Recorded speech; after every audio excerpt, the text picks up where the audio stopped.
Hi everybody. Hey Tzipora, I see you. Okay. This is a very exciting live. One that I have waited a long time to do. Howdy everyone. Please don't request to come in. Tzipora is the only one coming in tonight. And I'm going to bring her in. We're going to get started right away. Just to tell you, this live will be saved. So if you don't catch it all tonight, it will be on both our pages, most probably, unless I say something crazy. Hi, everyone. So nice to see you all. This is so nice. Okay, I'm going to bring Tzipora in, and we are going to dive right in. So much for joining, everyone. This is so great. Please send a live to all your friends. There's a little airplane on the bottom. Please just click it and send it to as many people as you can. Oh, Tzipora, how are you? Thank God, never been better as of this moment. How are you? Does everyone hear Tzipora, see Tzipora? Your Wi-Fi's good. It was a little shaky in the beginning, but now it's good. Please don't request to come in, guys. I see requests coming in.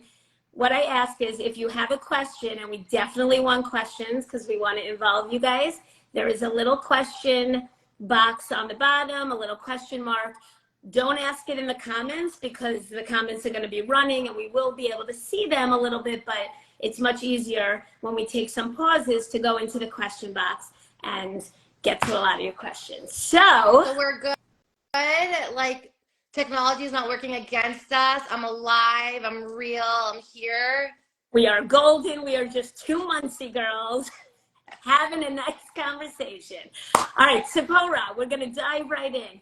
Can you tell us a little bit about yourself for all of our followers who don't know who you are, what your mission is, and why we are having this live? Take it away.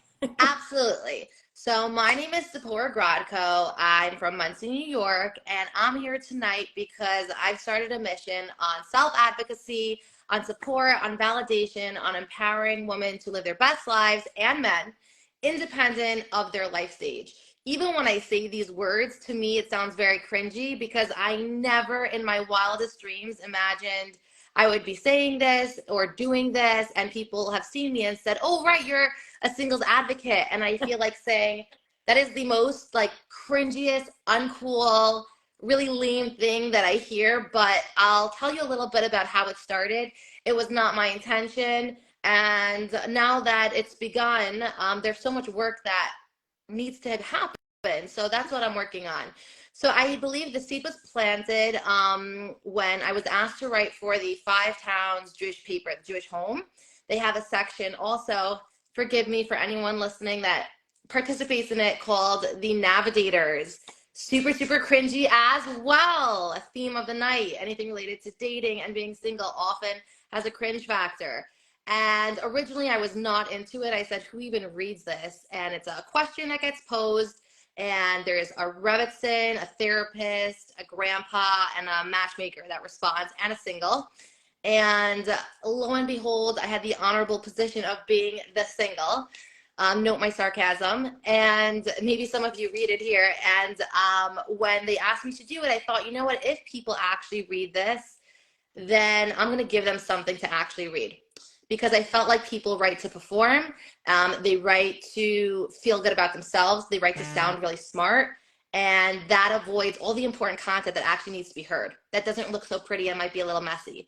So I wrote the first week, and after the first week, they said to me, what pseudonym do you want to use? Assuming that everyone had one, I said it doesn't matter to me. And then after that first week, when it came out, I saw the matchmaker had her name, the grandpa had his name, the Rebbitzin had her name, the therapist had her name, and then my name was like Friedel Sarah. And I thought, well, that's really odd. Like, why do I get a fake name? And they said, well, you're single. So, and well-intending, like people that have wrote on this panel have always said they wanted their name to be hidden out of concern for their reputation. If someone doesn't like what you have to say, it will affect your prospects, because we assume that the power of our life is in man. Massive illusion. God's running the show. Man helps. There is free will. It's complex, but man does not hold the power. Power is God, and no one can override that and interfere with his plan. And I said, well, that's just perpetuating further stigma because everyone reading this knows that's not true. And I do not want to be a partner in perpetuating stigma, so please write my name. I didn't think it was a big deal. They were so excited. They made the next edition have a whole paragraph about how I'm choosing to share my name. And I thought, this is really messed up. That like, this is a whole big deal. If people don't feel comfortable sharing their thoughts because they're concerned that it may completely change their course in history if it's not appealing to the masses, then that's off. So I wrote my name, I was honest, and every week I still wait to be pushed off because my responses aren't gentle. My responses aren't, oh, let me first be validating and kind. It's, this is a crazy question. I don't think you should ask it for this panel. Go seek serious help out of a good place. And they still keep me on, surprisingly. I really wait to be kicked off every week. So that's where the seed was planted. And then I tell me if it's a monologue. No. Don't want to bore anybody. Sure. I'm just trying to introduce myself in a short period of time. No. I see you're an LMSW. Yeah. Is that it? So I went to graduate school, which should give everyone the assumption that I know what I'm talking about and that I know what I'm doing. I got training to also be a licensed coach. I think I learned a lot more about how to provide coaching and insight in that course than graduate school. I originally attended graduate school. Honestly, a lot of people don't know this, simply because I felt like there was a lot of work that had to be done in the world, and nobody would believe that I had what to share if I didn't give them credentials to prove that I know what I'm talking about. And I share that with humility because there's always so much to learn, but specifically in this area. I was actually teaching for a bunch of years, and I thought that as a teacher, you could identify the challenges that a person's experiencing before they need therapy. So for all you teachers out there that are listening, like, everyone's world is in your hands, and you have the opportunity to prevent all that further trauma that can come forth. And then I went to graduate school, became a therapist, worked in addiction for a long time, loved it. Drug of choice is still fitness. And then from there, I'm a little nervous that we'd have to bleep you out there. Drug of choice. Abort. And then I was involved in a lot of different things. I moved. I had to leave my previous job. I was taking a break from seeing clients, wanted to focus on myself. And just because someone's in the mental health professional does not mean they're an expert in their own mental health. Massive illusion. I actually think people specialize in a field that they have a personal connection to.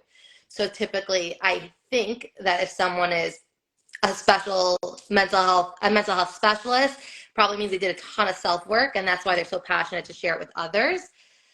And we're always learning and evolving. And there was always just so much negative talk around people being single, around dating, around feeling like there's so much that needs to change. And that was the conversation every weekend, every Shabbos, whenever I got together with my friends for their birthdays. It just always almost like infiltrated a good time. Right. And it just brought up so much negativity. Sometimes negativity is awesome because then you're like, let me at it and let's do something. And no one was doing anything. It was just talk and talk and talk. And in my own work that I've done, I've learned so gratefully and so thankfully not to let anyone be a source of any sort of negativity on who I am, my identity, my self-worth, my future. And I'm so grateful for that. And that's a lot of work that I've done in therapy with coaches. And it doesn't happen until you give it the attention it needs. Right. And I saw so many people that didn't feel that way, that felt like their whole life is still being dominated by this, I guess we'll call it system or community. And you can't help it. It's where you live. It's who you're around. It's what people say. It's non-stop. And I actually did a ton of traveling in the last 2 years. And I just noticed that when I was farther away from my Jewish community, and this is going to sound harsh, I was happier. I was so much happier. And I love being Jewish and I want to stay as connected as possible. And I said, this is an issue that the more distant I am from spirituality and holiness, and I'm not talking about happy, like there's loud music and we're dancing, because that's not happy. That's distraction. That's pleasure. Pleasure is short term. It's not long term. Too much pleasure long term leads to sickness. Think about food. Think about fitness. Um, and there's a big differentiation, but I just felt so much more peaceful. And I realized that instead of focusing on people thinking, let's save the singles and accelerate the matchmaking process, assuming it's in our control, never was, never is. It's about, let's change the way the world approaches the single community. If possible, it starts with one. That's the best we could do. Because if the world stopped with all this pressure and negativity and assumptions and judgment and worry, then as a whole, people can be healthier and happier, which I think is always our main goal. And when I would connect to people that were all different ages, 21, 31, 41, 51, this wasn't, again, the more distant from the Jewish community that they were, the happier they were in relation to this topic of like, do you ever worry you won't meet your soulmate? Do you ever worry about being alone? It was like, no, my life has so much in it, and I'm exploring the world and learning so much about myself. And of course I want to be in a relationship, but I'm not worried. Right. And worry is so toxic, and that's what everyone pushes on us. So I just decided to take a stand and speak in my local community shul, synagogue. I really said, if one person shows up, that will be it. That's fine. And I'm not saying this to be humble. Like, I really thought, like, who's going to come? This is so odd. It's never been done before. And I believe there were, I want to say maybe like 25 people that came, and then 120 that showed up on Zoom. And I didn't have social media. This was like a word of mouth sort of thing. I did my thing. I thought, like, all right, we're done. Tzipora has been blacklisted for life. Right. And we tried to do good. And it went viral. And I think between like YouTube and Rebel, which is a conservative platform for those that get banned from YouTube, it has like over 10,000 views. But that was in a matter of like 4 days. Amazing. And I've just been trying to follow the path that is kind of being paved for me, and like picking up the breadcrumbs and saying, all right, God, like, not sure what next, but you tell me, and just trying to do what we can. And that's why I'm so grateful that we're doing this together, because I think a huge issue is that there's a lot of content out there about how to be a better person, how to be happier, how to be grateful. And I believe that there's a tremendous amount of toxic spiritual defense mechanisms and positivity. Right. And there are so few people saying, so this is what I'm in, and it's really hard, period. Right. Because if someone breaks their arm, you're not going to say, but think about your other arm. It's working. Right. My arm is broken, and every second of my day, I'm reminded that I can't use it. And I know for myself personally, you could let me know what you think, I find the most strength from speaking to people that I look up to and saying, so how do you deal with this? And they're honest and say, oh, I haven't figured it out yet. Let me know when you do. Right. Or I remember years ago, I reached out to my rabbi in seminary, and I had said, as if this is an issue now, I guess I was very above myself at the time. And I said, I can't concentrate when I pray. I'm laughing because I'm saying, like, prayer is not my top priority right now. I pray because I talk to God every day, but I don't look at it as this isolated action that I have to do. And I said, what do you recommend? Because I can't concentrate. And his specialty was prayer. And he said to me, Tzipora, you think I concentrate every day? Sometimes I pray and I end up benching. I end up like doing the Birkat Hamazon. So that made me realize that a realistic place to aspire is being real. And that's the healthy place. So I hope that in this live that we're doing together, people feel the tremendous amount of support through the honesty And I know that there are so many people that look up to you. And I think hearing your experience, hearing your um, lessons that you've learned will give them so much strength in just recognizing that it's okay to feel how you feel. And it's really hard to move forward if you don't accept where you are now. And that's my goal tonight, of course, to laugh because I'm not funny, but you are. And I know even as a as a I think therapist, I think you're funny. Tzipora and I spoke for over an hour Friday. We could have spoken for 5 hours, but she was coming.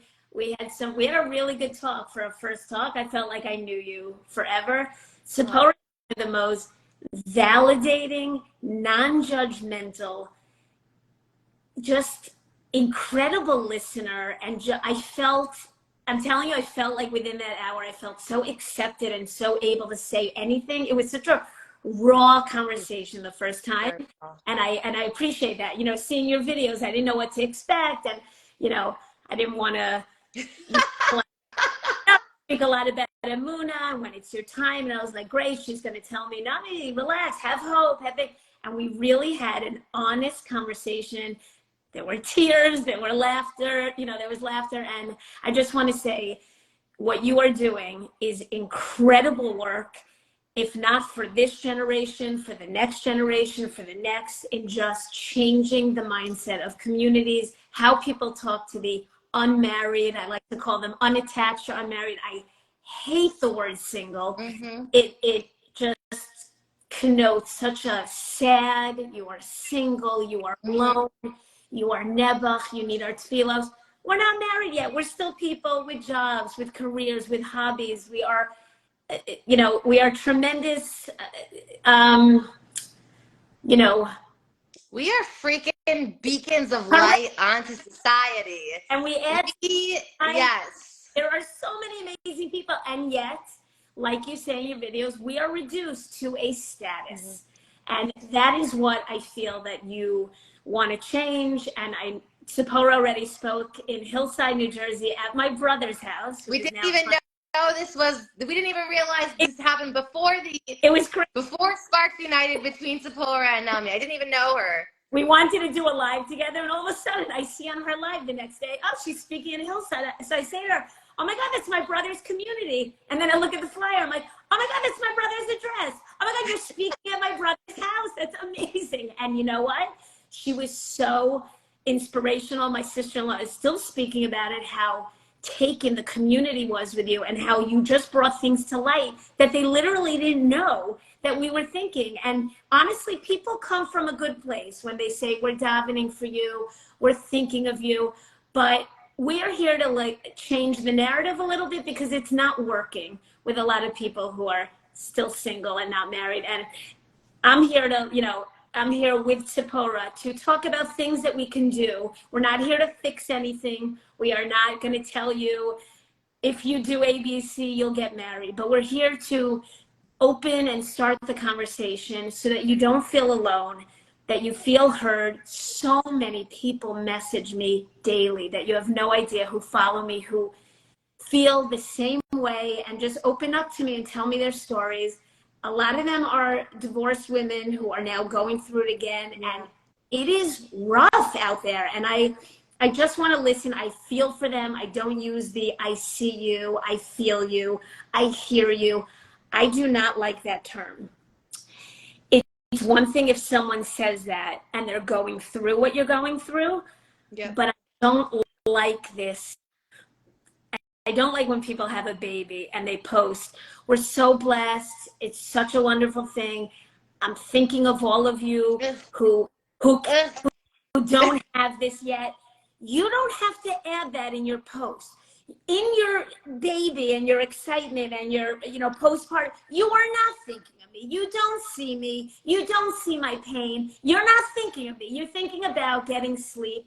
I just think it's disrespectful, and it feels so cringe. Yes, it's just social. It's become a social polite norm.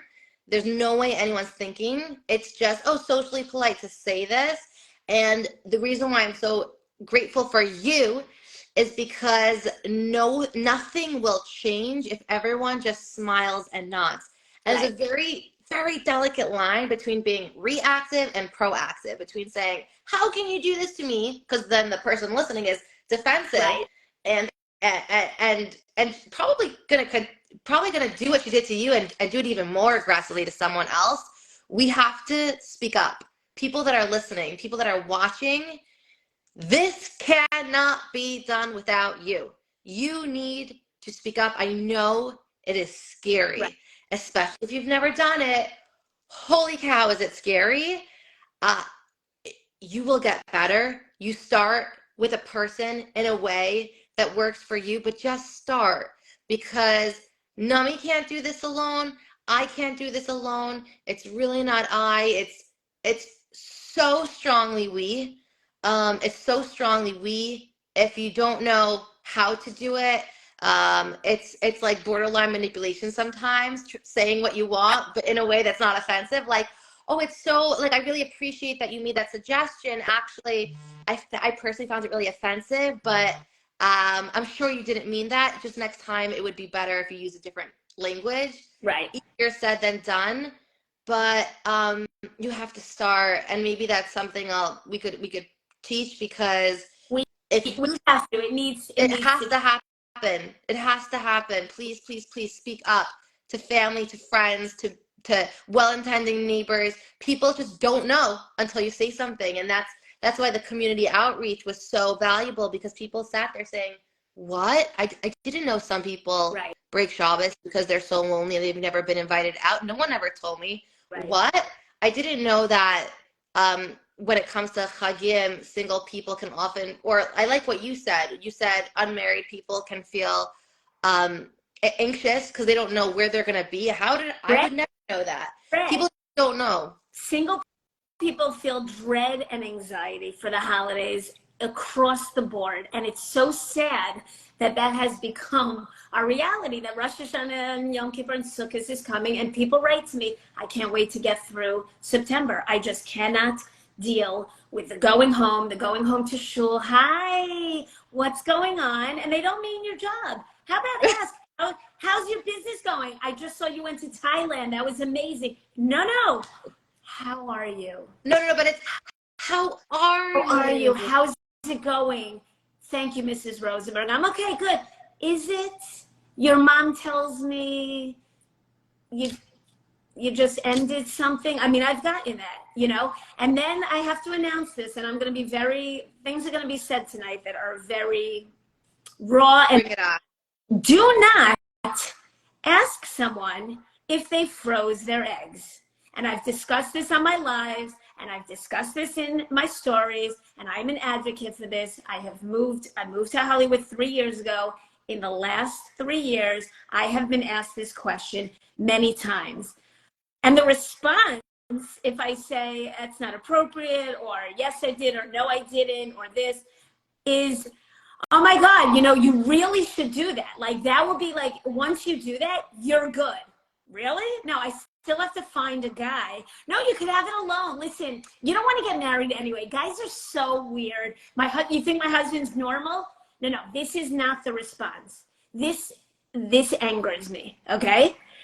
You do not invalidate someone's pain. And by saying you don't want to get married anyway, you don't really have sex that much when you get married. Once you get married, it goes down the hill. Stay single. They minimize their blessing because they feel so uncomfortable that you don't have yours. Correct. And it's so inappropriate, because then in addition to just feeling almost like naked in this person's attempt to be comfortable, you're like, oh, so like most people aren't happy either.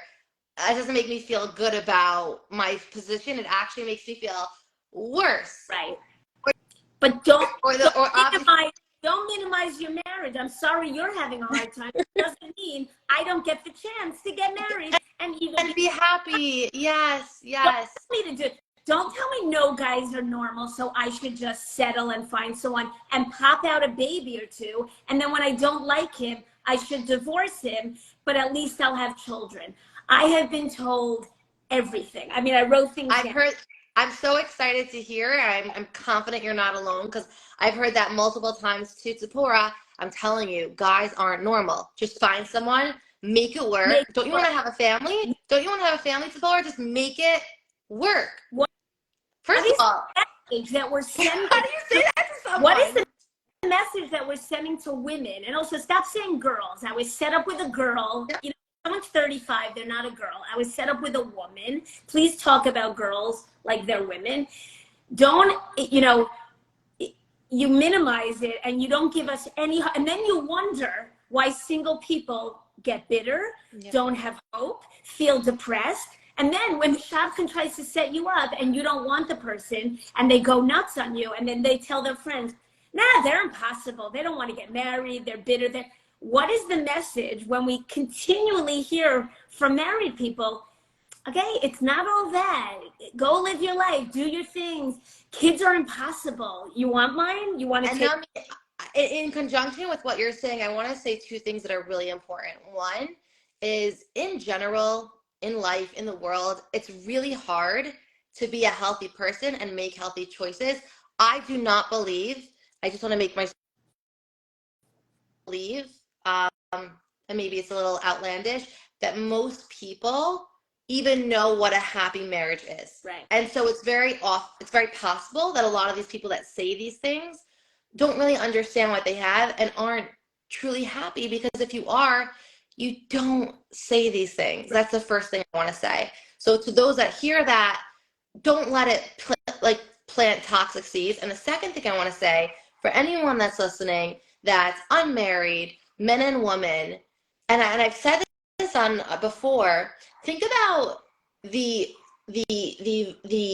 verbal and like experiential things that we go through that really put us down, and how every day we get up, we do our best, we work, we volunteer, we attempt again to get something that we haven't received, and we're not admitted into a psych ward, and maybe we take medication if it's helpful, or maybe we do other things because it's helpful, but like most people cannot manage with daily stress, and you are living with something that with every fiber of your being you feel you need, and you're not just living, but you're killing it.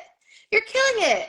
If you have if you have a job and you have friends and people like you, and you're not walking around, like you said, bitter, like, forget about a pat on the back. Throw yourself a party with confetti and just celebrate yourself.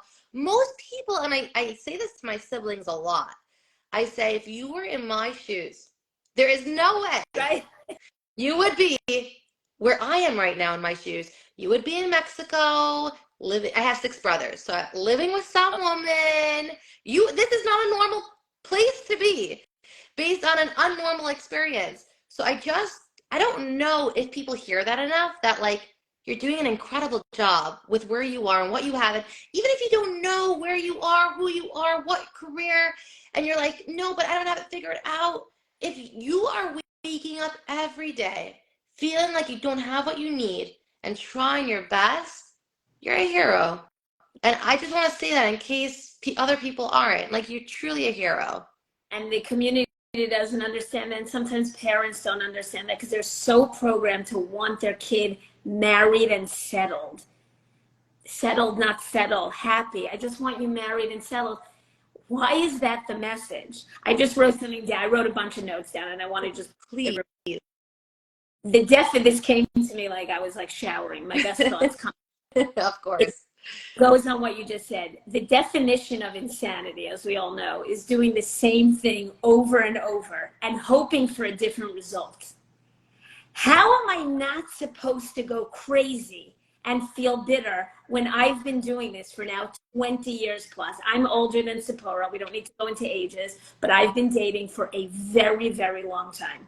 Do you understand what it's like to get up every single day, go to the school that I teach at, put on a smile because I'm working with other people's children, and how desperately I want children, and to put on a smile? People say, Morinami, I never see you. It's so nice. I never see you sad. You're always with a smile. I'm like, yeah, that's just who I am. But I hold it all in because this is what I do, and I'm a great teacher and I love it. But I go home and I am exhausted.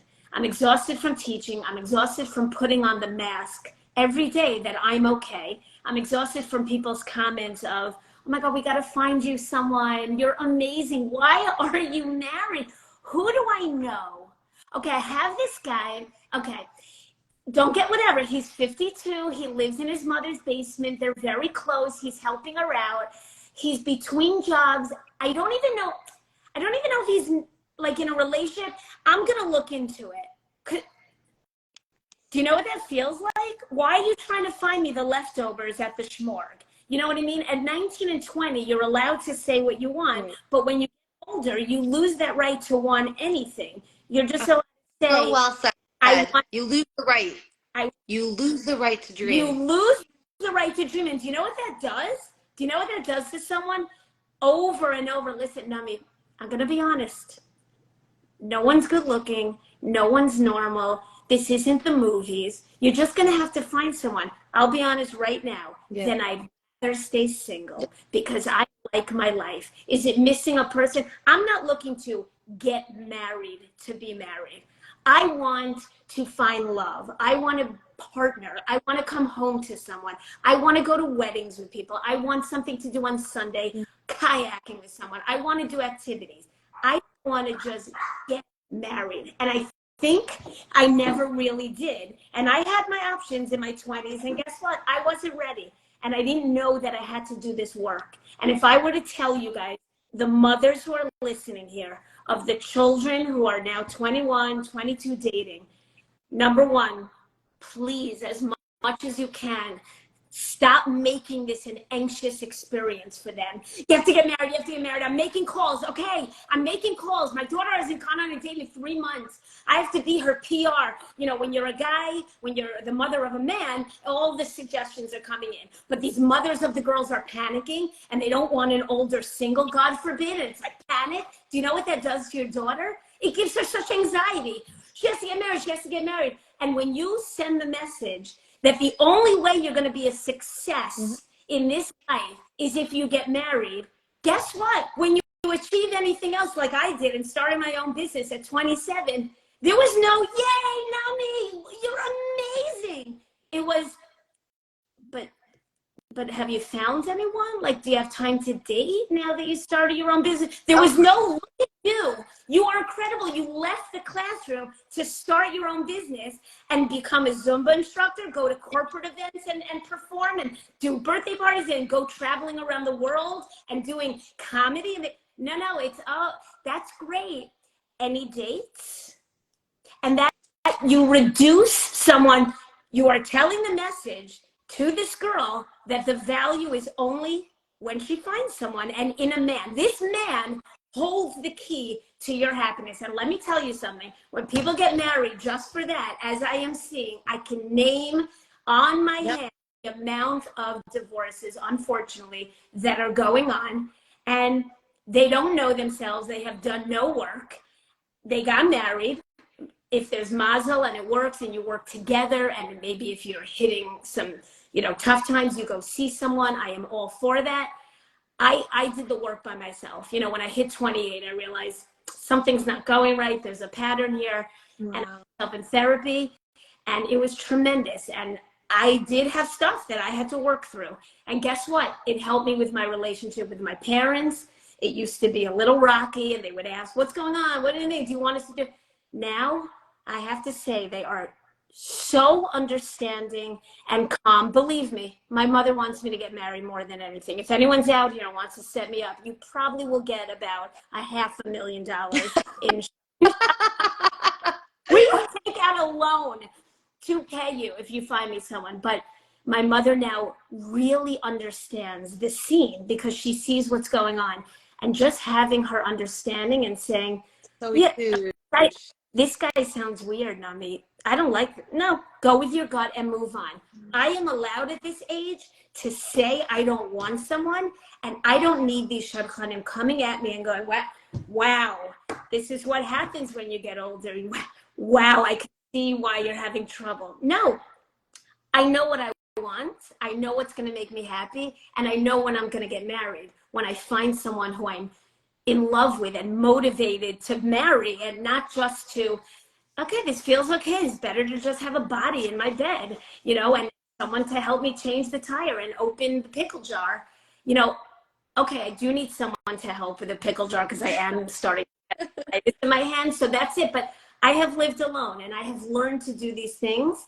And I am over the toxic shadchanim side eye of, Nami, you don't understand what marriage is. You have to compromise. You think you're getting 5'8", you're getting 5'3". You think you're getting hair, they go bald right away. You think you're getting a successful job? Okay, these days, work is hard for everyone. Blah, blah, blah.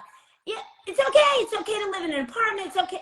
No, it's not okay. I'm allowed to want things for my one life that I'm here on this earth. I'm not going to hook up with someone in life to just be problem after problem. And they say, oh, you're older, you're settled, you don't know what it's like to be married. No, I know what I want and I know what I'm comfortable with. And I know when I get along with someone, it's immediate or it's not. And you know yourself better than anyone else. And you don't need to justify your dreams or your choices to someone that doesn't respect them. And to someone who doesn't even know me. I love that you talk about this in your talk about shadchanim.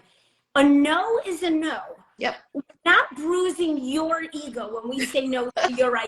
It's not about you, Ms. Shadchan. It's not. Just saying no isn't like, but you have to go out. He said yes.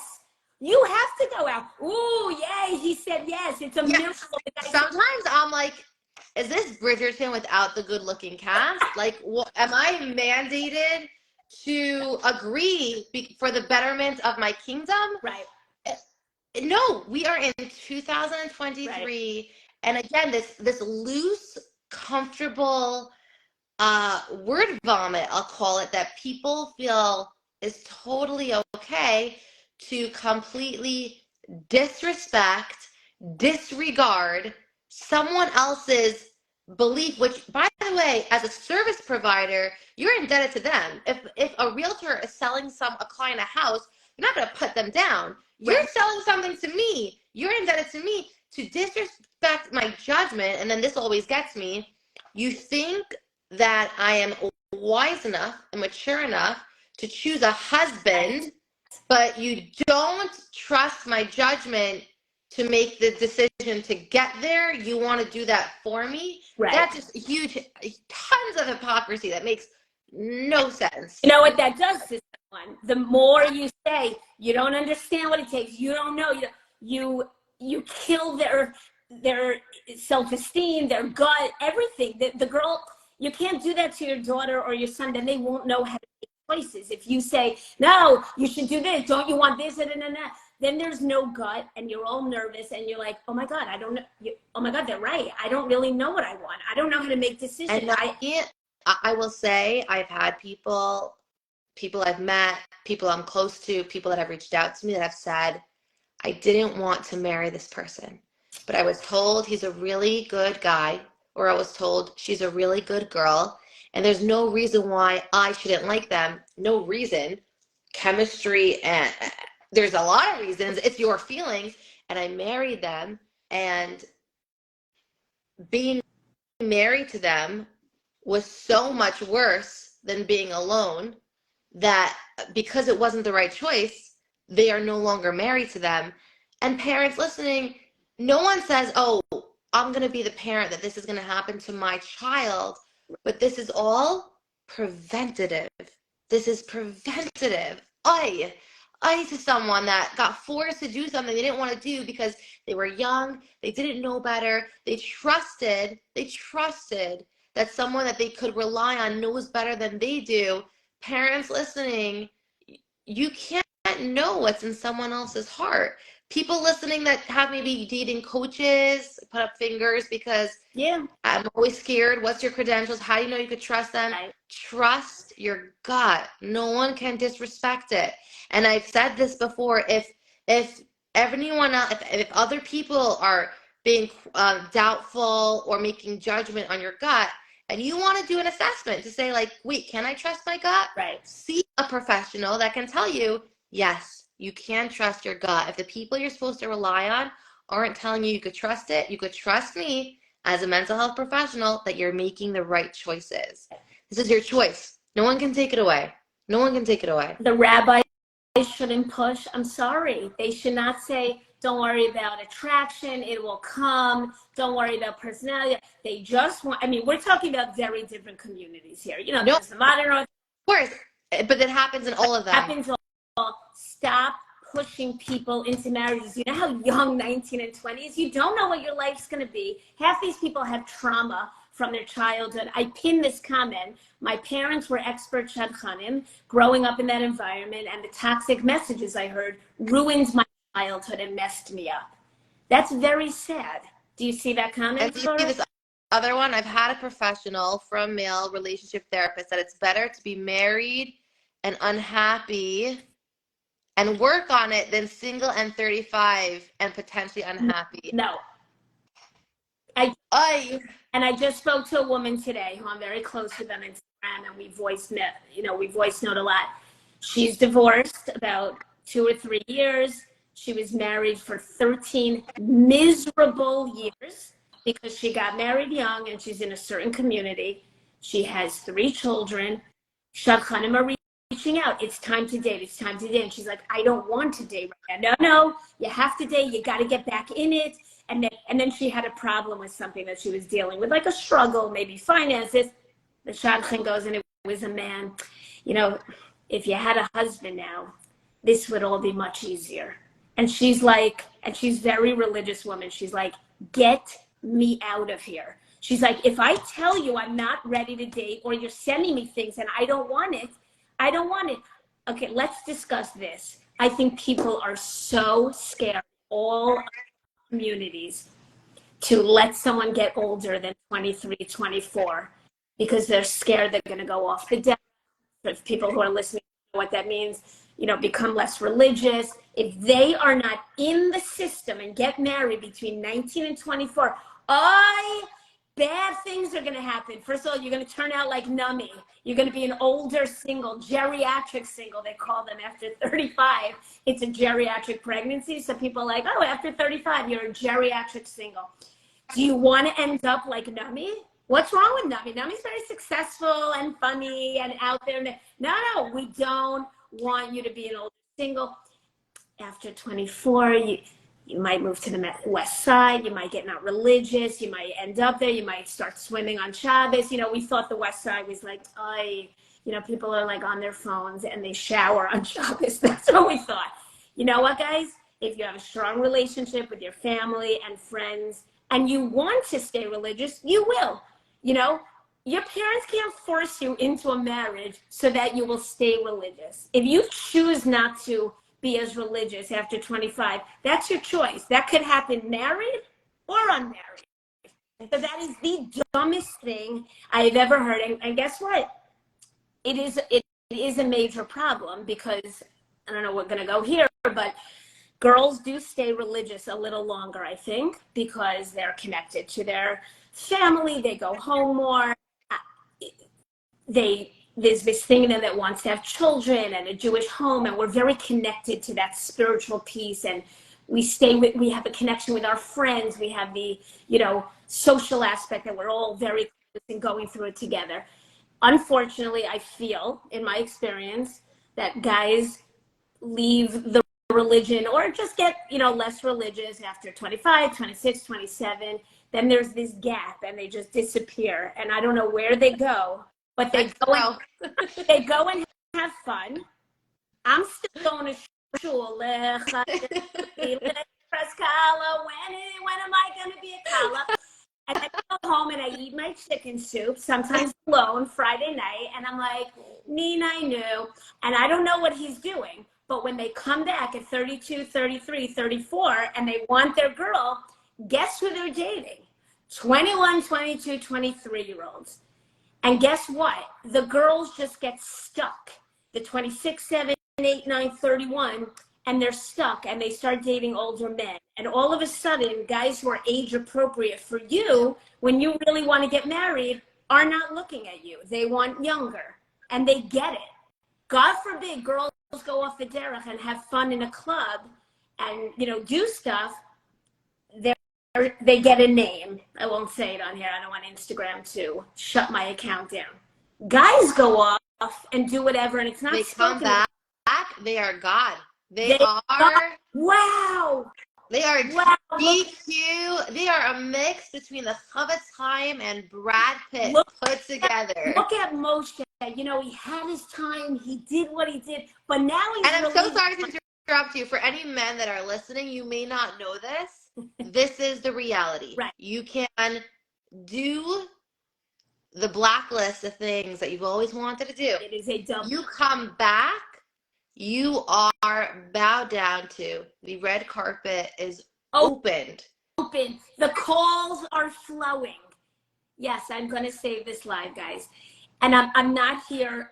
I said to Tzipora, and I said this before, I am not here to bash men or women tonight and blame anyone or say it's all the guy's fault that this no fault. But I am saying that after a certain age, there is a shidduch crisis of there are not enough religious men.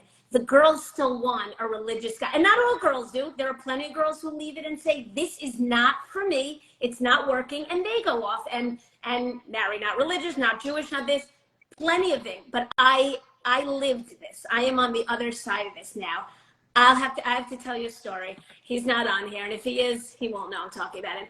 I was set up with someone and he was like 53. And I already was like, okay, I don't love that age. He was never married, and I don't like that because I think if you're in your 50s, you know, what were you doing from 20, 30, 40? But I didn't judge because I've never been married, so let's go out. Okay, we go out. We're having a grand old time. I saw he was probably not my husband, and he says to me, I go, where were you like the past 20 years? It's funny you should ask. Yeah. No, I was living in, we'll just call it Mexico. I was dating a non-Jew for a while. It was a really good learning experience. She was amazing. She was so respectful. Obviously, like, you know, I didn't keep Shabbos and I didn't keep kosher and like things went to the wayside. But now I'm back and I realized that life wasn't for me. And no offense, but like, you know, I really didn't know how old you are, whatever. He's 53. I'm really looking for someone between like 30 and 37. I really want a family.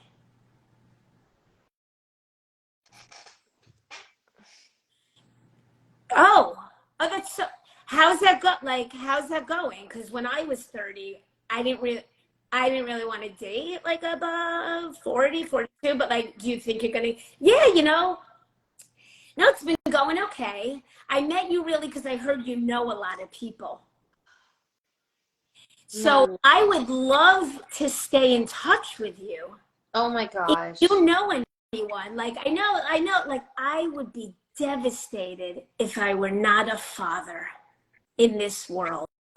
I hurt so much for you. I'm sitting there and I'm like, why did this person set me up? Why wasn't this guy vetted? Why did I try it? Because I was told, just go out. He's a fun, adventurous person. Yeah, I know the adventure. You were in Mexico having an adventure, while again, I was sitting, Chad Gadya, Dizabinaba, kill me now. Yeah. I'm glad you had fun in Cancun, jet skiing on Shavuot. I am not setting you up. And guess what? Bye. I said, thank you so much. He paid for a piece of pizza. It was really nice. It was expensive. It was $5 piece of pizza. And he says to me, keep in touch. Be in touch. I would love to hang on the beach. So I said, you know what? Thanks so much. I mean, I'm not really looking for like new friends, but like if I think of anyone in that age range who wants you, 20 years older, and wants a child, I'll let you know. This was 2 years ago, Tzipora, and he's still single. And this really happened. I am not exaggerating when I tell you these are the words that came out of his mouth. And I couldn't cry because I was in a restaurant. So I'm like, oh. I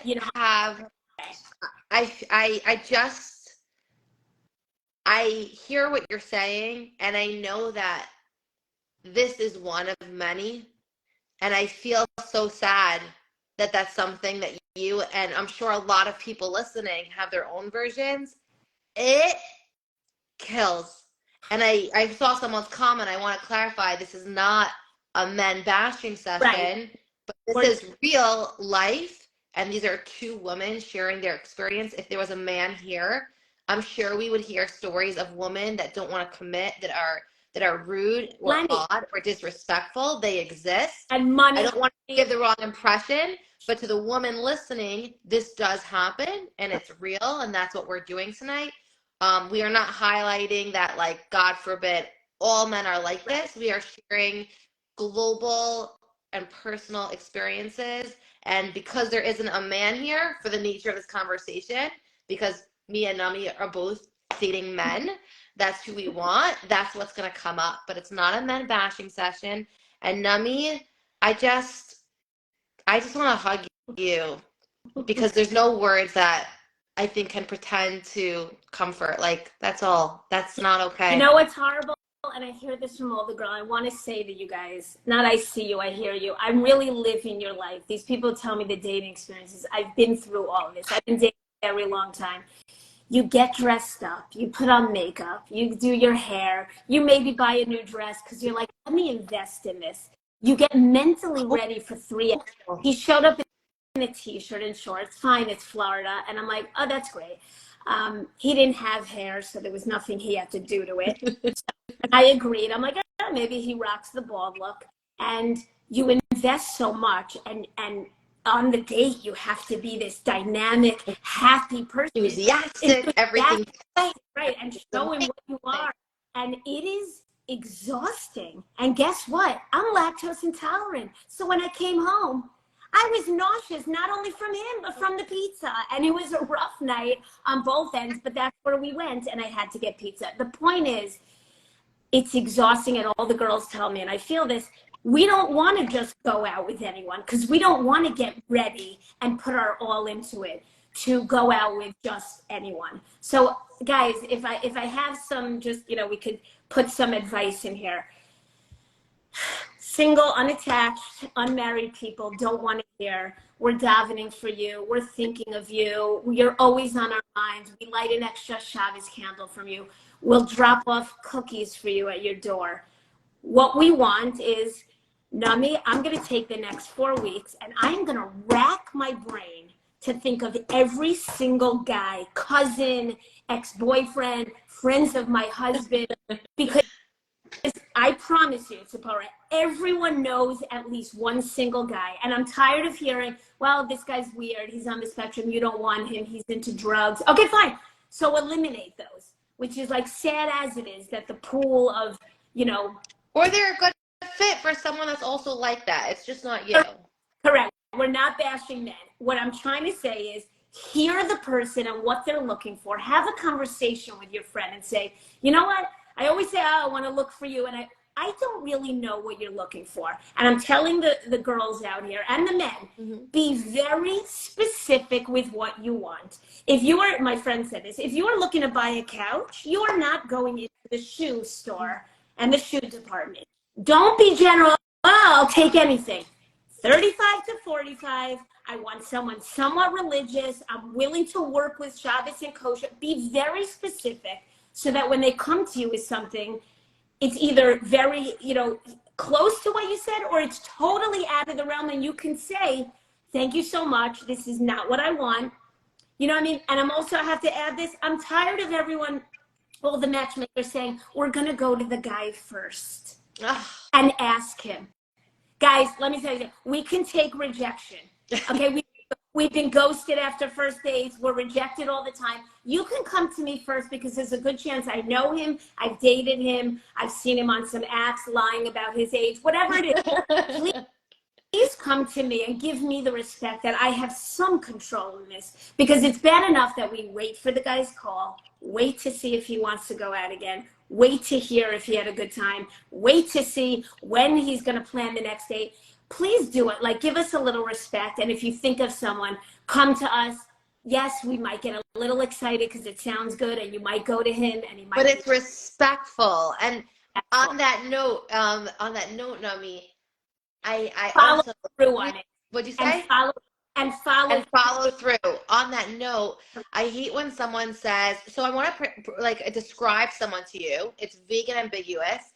Does this sound like something you'd be interested in? If so, can you send your information? And I'll say, well, can you just tell me what his name is? Maybe I know who he is. Maybe I've heard of him. No, I'm going to first send him your information. I'm 29 years old. I don't understand that. So I challenged someone. This happened recently. And I said, honestly, like, I actually think it's better if you just tell me and show me his picture, because if I don't think it's a good fit, like, then you'll stop all of this. Like, why would you waste his time? No, I'm telling you, because I just don't think I should say his name first.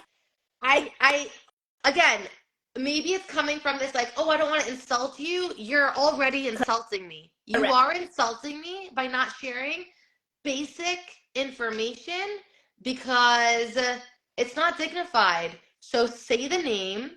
Oh, but I don't want to give it back to him. That's your own insecurity and odd issue. No, that's not healthy socialization. They think girls can't handle the rejection if the guy says no. They think they're going to break you. And how about giving us the respect to let us handle it and say, okay, he doesn't want us. Now, I think if the person, your friend, your husband, is closer with the guy, so go to the guy without telling us, get a yes from a normal person and present it to us. And guess what? Let us say no if we want. Oh, no, you're not allowed. You're not allowed. You're not allowed. You're not allowed. Once the guy says yes, you should be lucky. Tzipora, you won the lottery. He said yes to you. You have to go out. It's insulting. And guess what? If you say no, oh, you're too picky. But give us a little more respect. There is a great question here, and I want you to take this one. And then I have some questions that people sent in. I pinned it. I am an understanding married woman, and I know her because we talk a lot. What can I do to make the world for the unattached a little better? Is a beautiful question. Let's talk about from the married perspective what they can do. Beautiful. Thank you for asking, and for those that didn't ask but are watching this and thinking it, thank you. I'm so happy to share from my opinion, and then Nami, you can share from yours. So when someone is going through a challenge, whether it's financial, emotional, physical, the worst thing on top of that, experiencing that challenge, is experiencing it alone, is feeling like you don't have the support. And again, this is something that I've shared, that people that aren't married have all these challenges and they have no one. And someone that is married in a healthy relationship has all these challenges and has someone and still feels like they can't get through it. So imagine what it's like for us. So the loneliness is the most difficult thing to feel, and I think it's part of what makes people move communities, move around the country, to try to find a group of people to connect to. When I get invited out for a meal, not Shabbos, hey, it's Tuesday night, you want to come for dinner? Right. I am looking forward. My whole week feels more sparkly, because I know at Tuesday night I'm going to my friend Poe's house for dinner. And I'm anticipating it. I'm excited. I didn't ask her. She asked me. Invite people for dinner. Meals are intimate, and it's a great time to make someone that feels alone not. And then maybe it could be a routine, like a Monday night thing, come for dinner. So I would say dinner. I would say call. And when you call, don't say, I'm so sorry, I haven't been in touch. I've just been so busy with my kids and my husband and all these things that you don't have. I know, like, now I feel dumb. Like, oh, I don't want to talk to you if you're busy. Right. So be in touch. Go out. Hey, Tzipora, how's it going? Shlomi, change his diaper. I'm so sorry. I'm with you.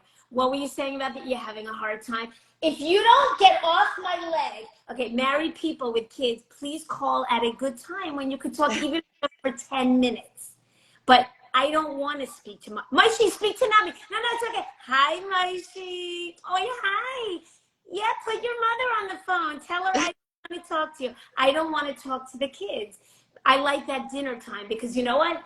Married women also need a break from their life and they want to connect with their friends. and sometimes put the kids to sleep and then you go over, it's special for them also because they miss you. Yeah, and have you ever heard, I've had people say, oh, like I never call or invite you because I just don't know where you are in the world. Right. So like I assume you're busy. Is that why though? Like it's okay if you didn't think of me, but like I, I'm traveling away Right. because there's no need to be here. Give Right. me a reason to be Correct. here. And I would also say to this woman who asked this question, what can you do? If you hear a conversation around judgment of people being single or like gossip, which I always say we're literally told you cannot do, but people do it. Stand up for us. Represent us in everything that we're saying. Teach compassion, because if someone doesn't respect it coming from a single because they think, well, clearly you're single, you don't like, how can, what you say doesn't matter because it didn't work for you because you're still single. As someone that has your PhD and being married, Correct. represent us and say, oh, actually, like I don't believe that. Actually, I heard this live, and you have no idea how painful it is for people. All they want is to be in a relationship. Like try exercising compassion, be our voice, because we need everyone so that it can be louder. Right. That's what I would say. I'd love to hear what you have to Yeah. say. Here, Sandy Posker said, don't treat people who aren't married like less than, even subconsciously. We are adults, even without a wig. Correct. Yes. Or if you don't wear a wig, yes, yes, yes. To me, what Sometimes, number one is what has to go in this community. There has to stop being a divide between the marrieds and the singles. I just got a flyer from the shul. Yes, on the shul list, and I got a flyer. The way it was worded, everyone come, hear the speaker tonight. Marrieds, men, women, and singles. How about just men and women? I didn't hear the rabbi speak. Why do you call us out? This is the biggest problem. Automatically, we are less than. We are not part of this club. Judy, listen, we're categorized. We're categorized. It's hard enough. Orthodoxy, we know, is based around the family. You know what? I spoke to a guy. I want to get a guy's opinion in here for a minute. I spoke to a guy last night. I said, tell me your opinion. He says, I'm new here. I go to shul. Nobody says good Shabbos to me. And he goes, you have no, and I think he's like a friendly guy. No one says good Shabbos. And he said, last week, someone came over. Hi, David. Shalom Aleichem. How are you? He said, you have no idea how much that means to him. They stand there with their tallis, and he feels out of it. He feels less than already sitting there, but he's religious, and he's in his 40s, and he wants to go to school, and no one came over. They don't acknowledge him. Go over. Oh, you look new here. Did you just move here? What's up? You see someone sitting alone or outside standing or alone at the kiddush or alone outside, go over and say hello. That's number one. Invite people for meals and Yom Tovim. And not only for that, I agree with Tzipora. And guess what? I'm not putting all the onus on the married people. I call them the marrieds. You have to foster your relationship with your married friends as well. Yes. Because they're busy. You can say, want to see a movie Sunday night? It's I'm going to be very honest here. It's very hard to go to people for Shabbos meals. I did it for many, many years. I am surrounded by children, and I work with kids all week. I love them. But I'm often around children who I teach, or just sometimes I feel very out of it with the conversation, and I end up talking to the kids and playing with them. Oh, we're not, and they always go, you don't have to talk to the kids, but like, it's sometimes easier to deal with them than to sit and hear yet again the tuition crisis, inflation, how are we going to afford this, the new addition to the shul, and who's, which mom is pregnant, and it's very difficult. So I would say, not only Shabbos Yom Tov, say to someone, how you doing? Do you want to go bowling? We're going to this art exposition. Have a friendship that goes beyond Shabbos, and that people complain, oh, no one thinks about me on Shabbos.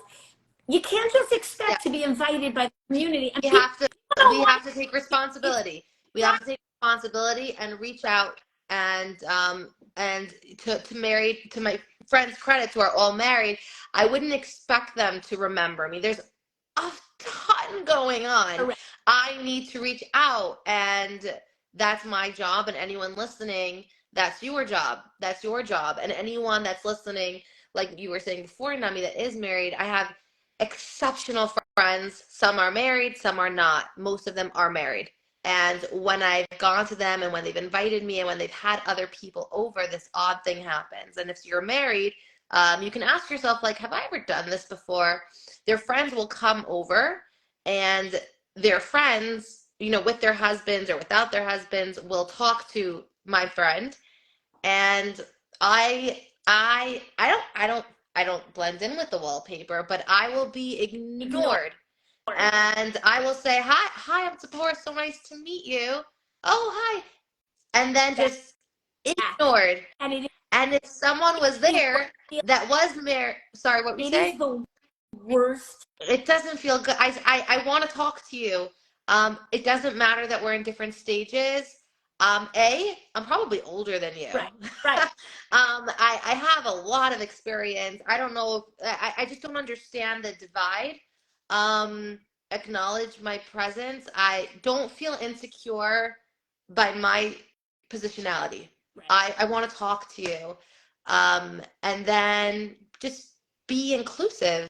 I think a lot of this is about inclusivity without the semantics of what's been concentrated in our culture. It's a script. It's so common to be like, how old are you? Are you married? Oh my God, we got to find you someone. No one talks like this in the non-Jewish world. And this has to stop.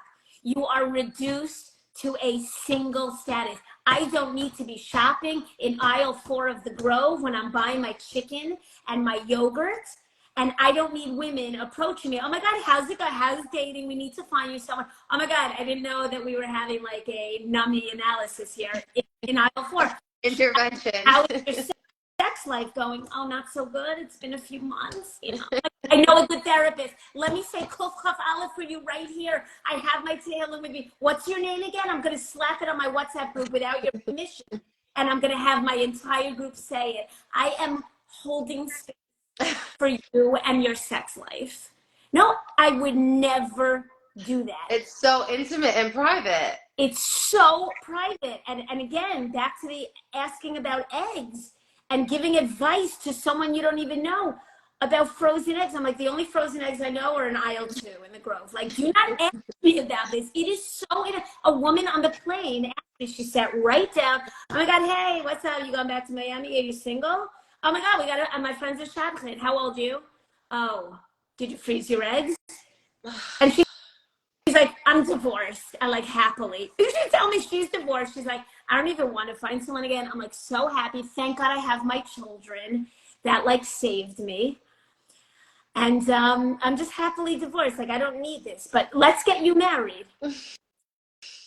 So it's a major problem. So I'm going to say one more thing also that I just wrote as you're speaking. In life, people just want to be validated and heard. You know how you talk to a child and they just want to be heard, and if you don't listen to them, they grow up insecure that what they say doesn't matter and they don't have a voice.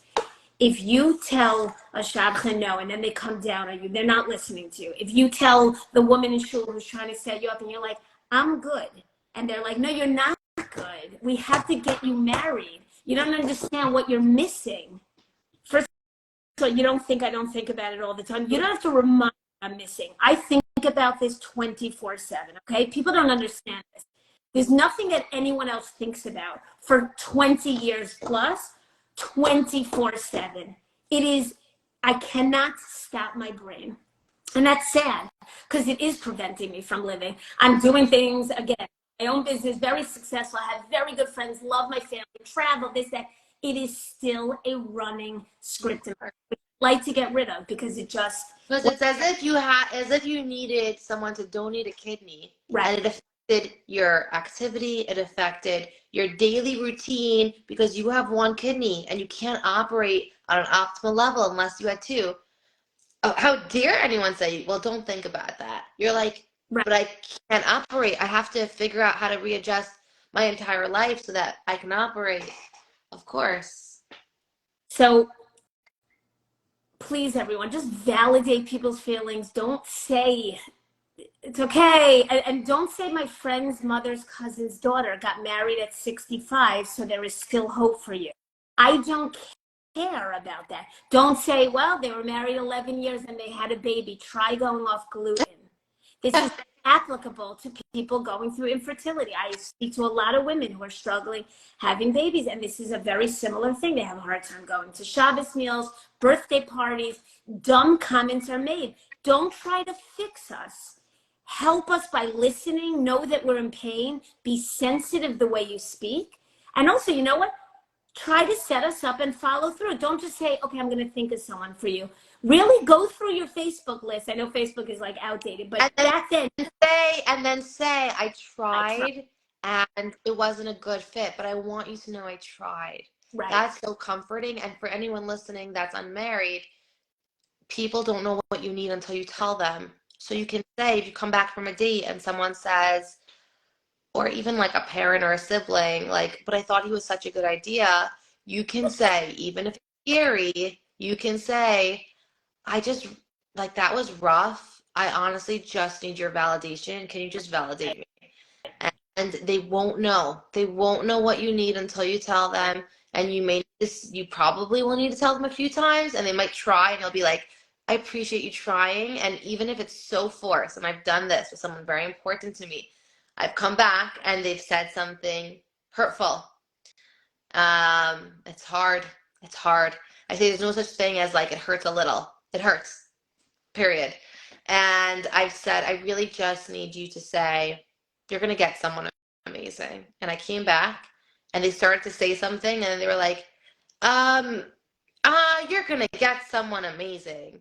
And even though it was so forced and artificial, I felt better.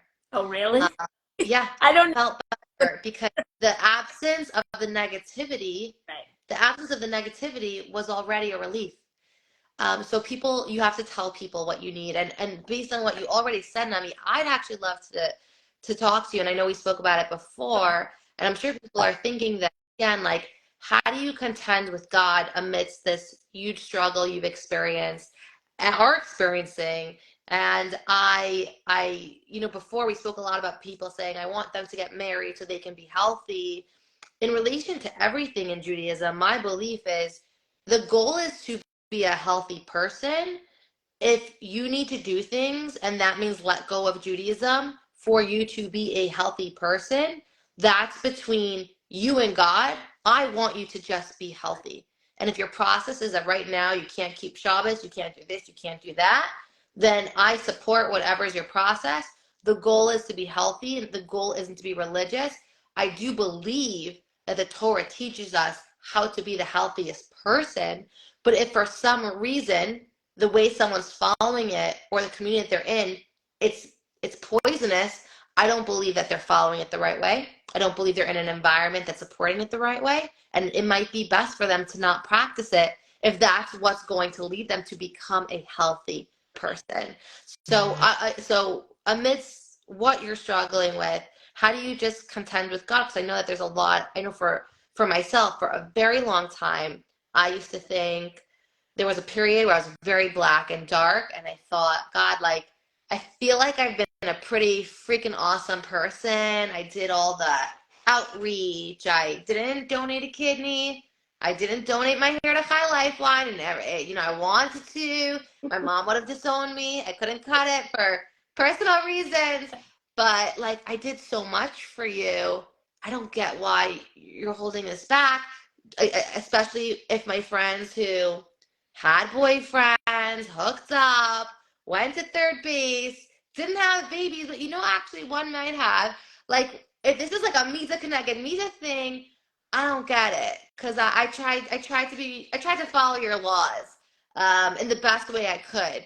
And I'm sure there's other people that are thinking this, and I realize that with everything in life, the second we try to understand God, we actually plant this seed, I think, of like some sort of like cancerous sickness, because there's no answer that's going to satisfy our pain. He won't give us an answer. It's just part of faith and trust and recognizing I accept what you said my way, or I try to accept. I know I don't understand. The greatest leader in history, Moshe, he said to God, he asked this question. I believe it's in the Chumash. He said, why do bad things happen to good people? And the answer, one of the answers that God said is, you're asking an emotional question that has a logical answer. And therefore, no answer I give is going to satisfy your emotional need. And, like as I lost my dad when I was 14. And I've heard these speakers say things like, who've been through challenges, who say things like, I would never change my life if because of where it got me today. I've said, Hashem, I don't care where I am. I don't care about the lives I've changed. I want my dad back. And I accept that I cannot and will not be able to understand. And that's something I've had to work on. I continue to work on, just forgetting about the why and trying to get it.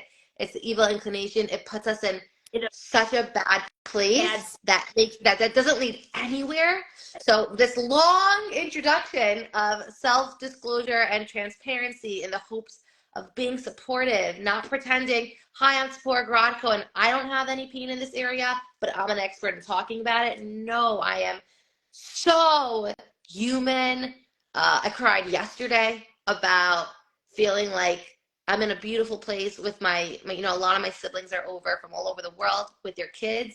And oh no, if anyone's watching this in my family, I cried and I said, I just want kids. I just want one of my kids to be there because I'm a human being and that's a desire I have. And it's healthy to acknowledge my needs. So I think we're up to conclusion. Nami, please, this is my question for you, and I don't know how I ended up talking about me. How do you contend with God amidst your struggles? I forgot to bring tissues because I knew this was going to be difficult. No, we are saving this video, everyone. First of all, this comment makes me sad before I address the religious. I wasted my 20s being worried. I feel like I could have written that, have to take that off because if I keep saying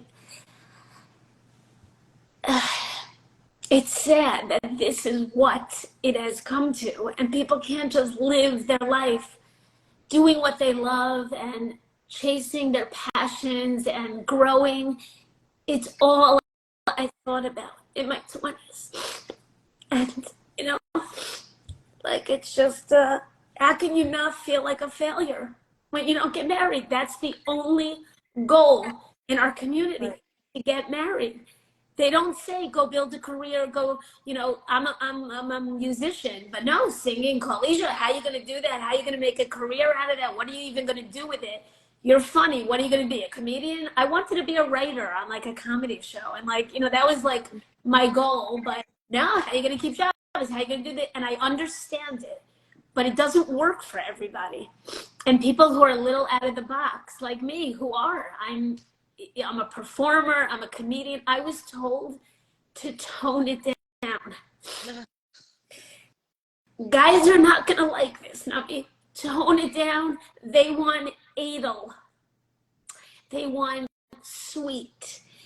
Maybe you're too much for them. That was the message that I got, and I just didn't accept it. In my 20s, I said, well, then I'm not getting married because this is who I am.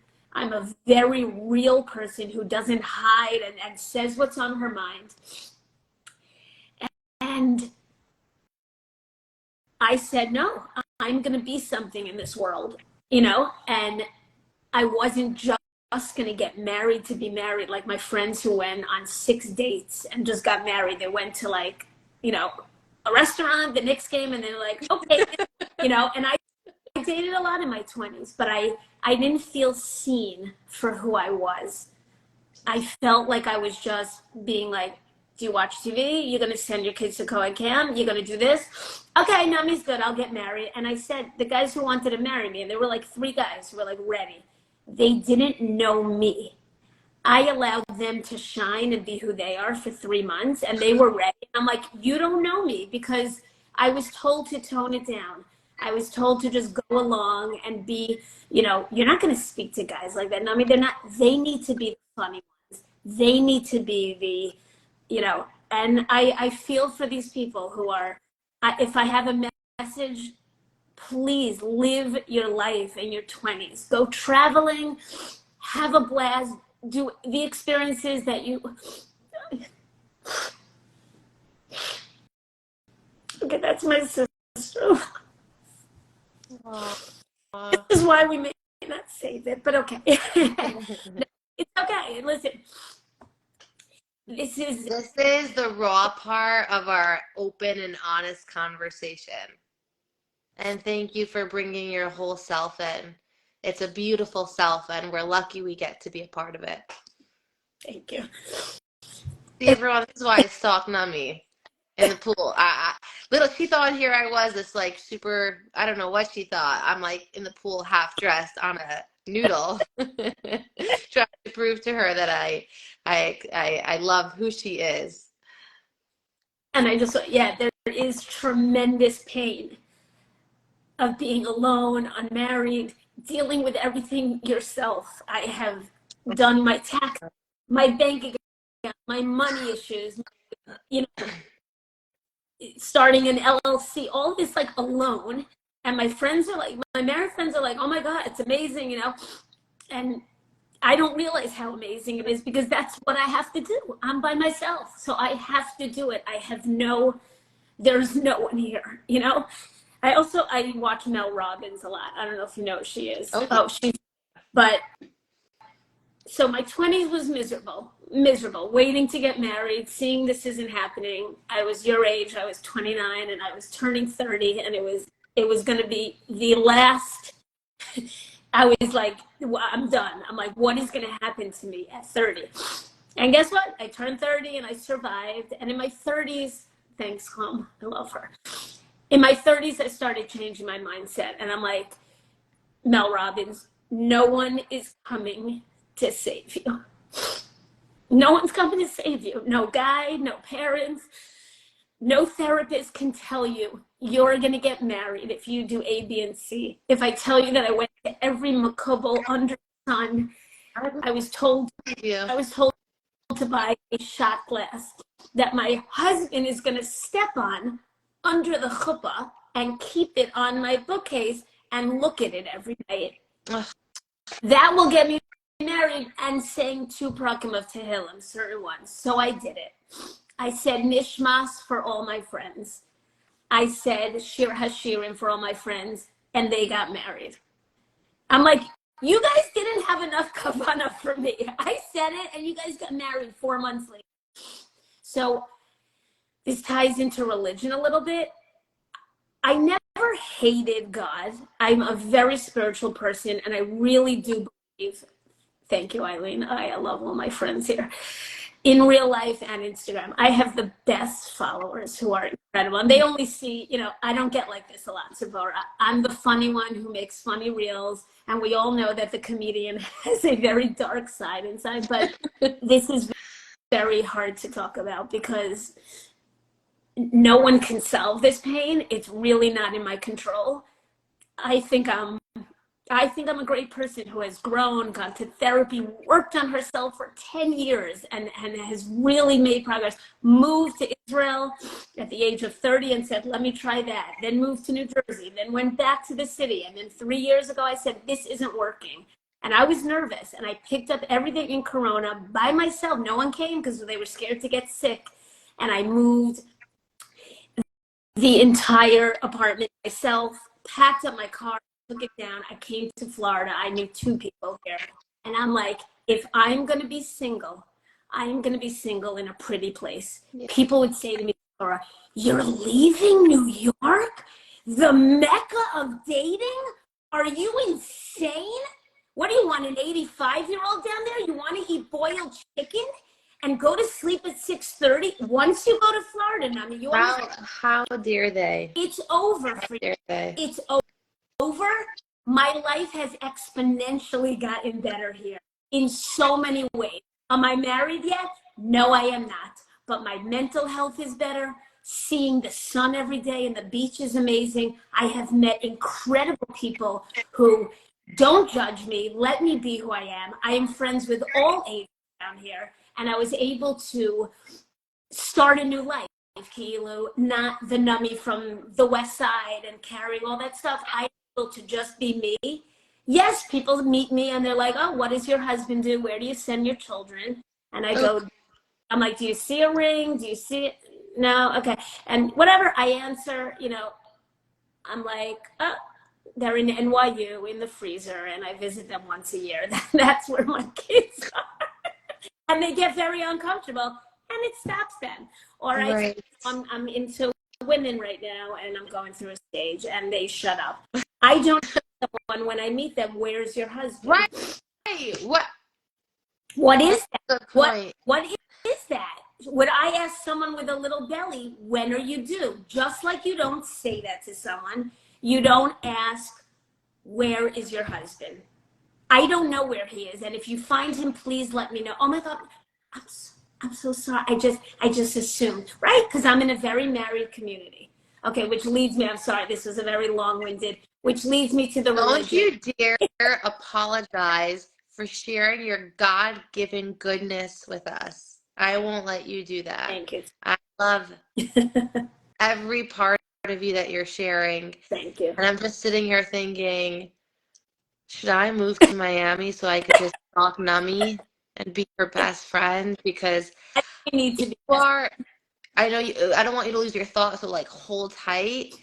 You are gorgeous and so brave and resilient because you weren't given an option other than, if you want to live your best life, this is what you have to do. And now you're being so beautifully transparent and like brave, and I'm just blown away. Thank you. I'm just blown away by you. It's hard. I've never done a live like this. I said to my sister-in-law, it's going to be a challenge not to cry, but it's okay to cry. It's so beautiful. I think FDR said the greatest like reflection of strength is to accept what you feel. And I keep saying this. I think there's a disservice to our growth, to our trajectory, to pretend that things are okay. And for someone like you who has done so much growth, you're modeling that crying and being real with your feelings is part of that growth. And you're directly enhancing so many people's lives by modeling healthy behavior. The fact that we're even conditioned to have to apologize, like, oh no, I can't show this live now because I'm crying and that's inappropriate, or that's like embarrassing. That's a cultural norm that has to be dismantled. You are gorgeous. I love you, Tzipora. Your tears sparkle and turn you into a unicorn, girl. You are gorgeous. How do you have this wisdom at 29? I was not like this. You're incredible. You are incredible. I don't know. I'm just feeding off your energy. No, you were born this way. This is not, I would say a lot of heart, a lot. If I could take any credit, it's just a lot of pain and a lot of growth. But I don't want you to miss your thought, because you had a thought, and then I have a question after you share your thought. Absolutely. I don't want to go too detailed into it because I feel like, certain things are private. I'm very spiritual. I don't hate God. I'm not mad at him. I don't, there have been times, I guess, where I'm like, why did you put me in this situation? Or I yell a lot at night. This will also make me cry. Like, what do you want from me? I'm doing everything I can. I'm staying the path. Right. I'm doing it. I'm giving tzedakah. I'm being a good friend. I become everyone's therapist somehow, and I'm dealing with my own stress, but yet I'm trying to be that good friend who hears everyone. I'm like, what do you want from me? And then friends will say, God has a plan. So there'll be two schools of thought. God has a plan, so don't worry, you're going to get married. And then there's God has a plan, Nami, and this is the plan. You're not supposed to be married now. That's the plan. Now, I get that, but that really hurts, because why is that the plan? No, Nami, like maybe you shouldn't be, okay, no, listen, maybe I said it wrong. Maybe you're not married because your marriage would have been terrible and he would have been like abusive to you. So God's saving you from that. And he's putting you exactly where you need to be. I know people try. That is the dumbest and most unhelpful answer. I don't try to understand why I'm in this situation. I think it is the most natural thing for a woman to want to get married, want to have children. I think that's more painful for me. The thought, that I may not have kids, but everyone's like, but you work with kids. That's how you're helping. Stop answering that. Just sit with me in my pain and say, you're right. I can't tell you that that's going to happen for you. We love you. We're here for you. What can we do? Don't bake me cookies. Don't daven. Just try to be a good friend. And I don't know what. There is no answer. All the married people wrote to me saying, what can we do to help? You could just be kind and supportive and understand that we are 24/7 walking around with this tremendous pain and rawness, that we are different. Our brain wants to be the same from the age of 2. When a kid sees another kid clapping, they start clapping. I teach music. Everyone wants to be part of a group. Do you know what it feels like?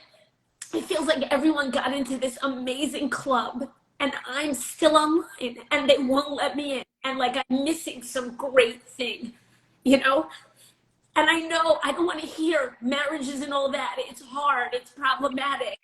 There are so many hardships. Maybe it's better. People tell me I'd rather be single than married. Okay, so I'm sorry. So then get divorced or do, or get therapy. That doesn't help me. And to not feel part of something so global that seems not easy for everyone, but it seems that everyone's married and everyone's moved on. And I am still working on this thing that I've been working on since 19. Who works on something for over 20 years, the same thing over and over again? It's Groundhog's Day, and it's like, how am I not supposed to lose hope? I don't want to hear from people. Don't lose hope. My grandmother got remarried at 75 and she's never been happier. He did die a year later, but she was so happy. Nami, you may find later in life, you'll find, because I want to marry someone in a wheelchair or with an oxygen tank. And when he walks down the aisle with candles, it might come. But you're not allowed to make me laugh because I want to be compassionate, and you're still being funny. This is what I do. I have to add a joke because, and I stand at the chuppah and I'm like, oh my God, I understand why I had to wait. This is exactly right. Yeah. And when we change the grandchildren's diapers, I will be changing his as well. So it's it's frustrating. I'm a very controlling, meaning I like my house clean and I'm very prepared for school and I have lesson plans and this. It is so difficult to feel so out of control, and I still feel that the guys have control. And in this aspect, they call, they text. No, don't text him, Nami. It's going to seem desperate. If a guy wants you, he'll text you. If he doesn't want you. We are always on that end. Okay, back to the religious. It is very hard to be religious. I'm not going to lie. A lot of things have gone. I try my best, to be part of the community without feeling, when I can't go to something, I don't go. If I need to skip Eicha or a Megillah because everyone's there dressed up with their kids and it's too difficult for me, I will do what's good for my mental health. Yep. I don't ask rabbis. Everyone, I'm going to say a disclaimer here. I'm not a rabbi. I'm not telling you what to do. I'm telling you my own journey.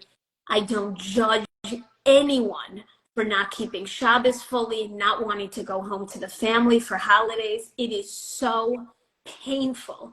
Yeah. And for some reason, because of shul or that it's based around the family, it is so painful. It's family oriented and it highlights what you don't have. And there's an expectation, as always, to be happy, to be happier. And it's salt on the wounds. It's not, we're not being exaggerative, we're not being dramatic. It's Please salt on the wounds. okay, so you'll come and you won't do this. Guys, it is painful. It is so painful. Every holiday, even Hanukkah, that's fun. Watching my brothers and their kids all like, and I'm like standing in the back and I'm like, you know what, let my father just do it for me. I don't even want, it's so, never. And I'm like, you know, and now my nephews, I'm at that age, my nephews are getting married. And it was very hard in the beginning. I really struggled and I went a little nuts and I was like, try to stay in your lane. I'm always talking to myself, stay in your lane. This is not your life. They're in a different parsha, you know. But when they started getting married, I said, oh, is my turn over? Like, that was it.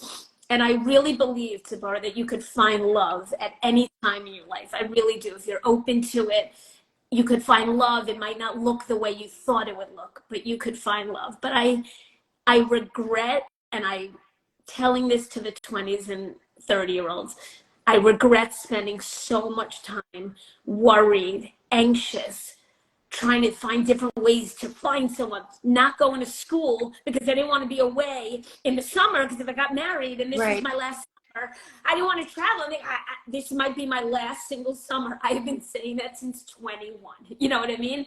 So live your life. Go to school. It will work around you. You will get married. You will find your person, whether you become a doctor or not. I don't care what these guys say. Oh, they don't want a doctor. They want a woman who stays home. Then don't marry that guy. Yours. Right.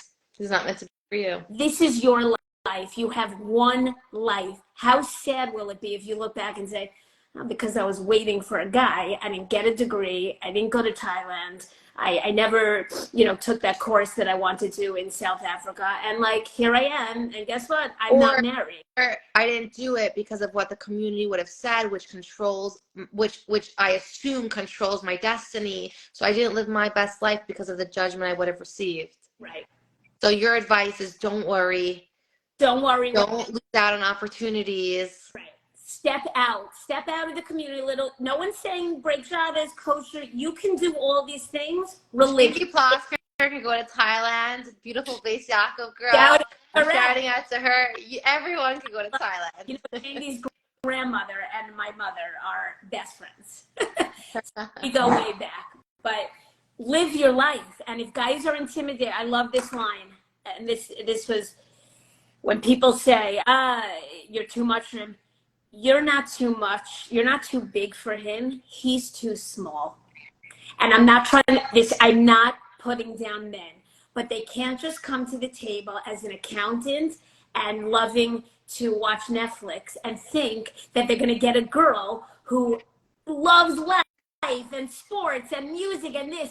I don't have to dull myself down to fit into a guy's small world. And if that's the reason I'm not married, well, then I'm sorry. I've done some wonderful things in my life. I've done stand up for a room of 300 people. And like, that is a crazy rush. I don't think had I gotten married in my 20s, I don't think I would have started my own business, done comedy, gone to Israel for the year later. It was the best year of my life there. And I don't regret 1 second, you know, and live, guys.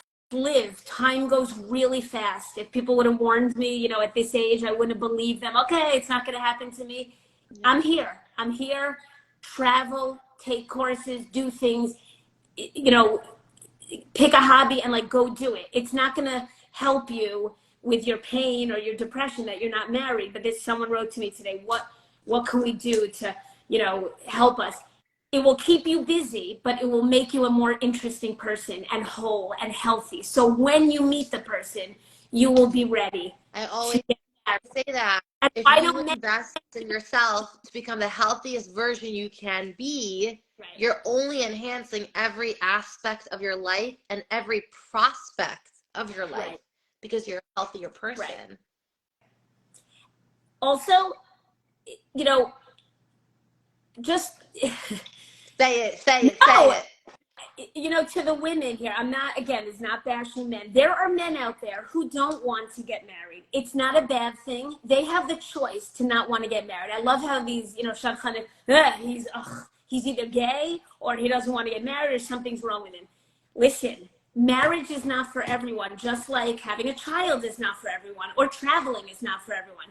They're allowed to say that. However, I'm telling the guys here or the mothers of the boys who are, they're dating, but they don't really want to date, make sure you want to get married. And if not, stop dating these women who really want to get married, string them along for 5 months, and then leave them behind and say, you know what, I don't really want this, whatever. Don't date if you don't really want to get married. And if you see your son or daughter struggling at 21, 22, 23, I wish I would have been maybe more open with my parents that I was struggling or that this wasn't working. Talk to someone. There's help out there, and Tzipora's right. You really got to look into getting the right dating coach or a therapist. Talk to them if you feel you're already in a pattern of like, what is this? I don't even know if I want it. I'm doing it because I'm told to do it. All my friends are getting married and it looks fun, but I feel like I'm not really ready. Do you know what I mean? Like get help, because if you catch it when you're young, you can really work on yourself and then feel at 26, 27, now I'm ready. And you will be a healthier person.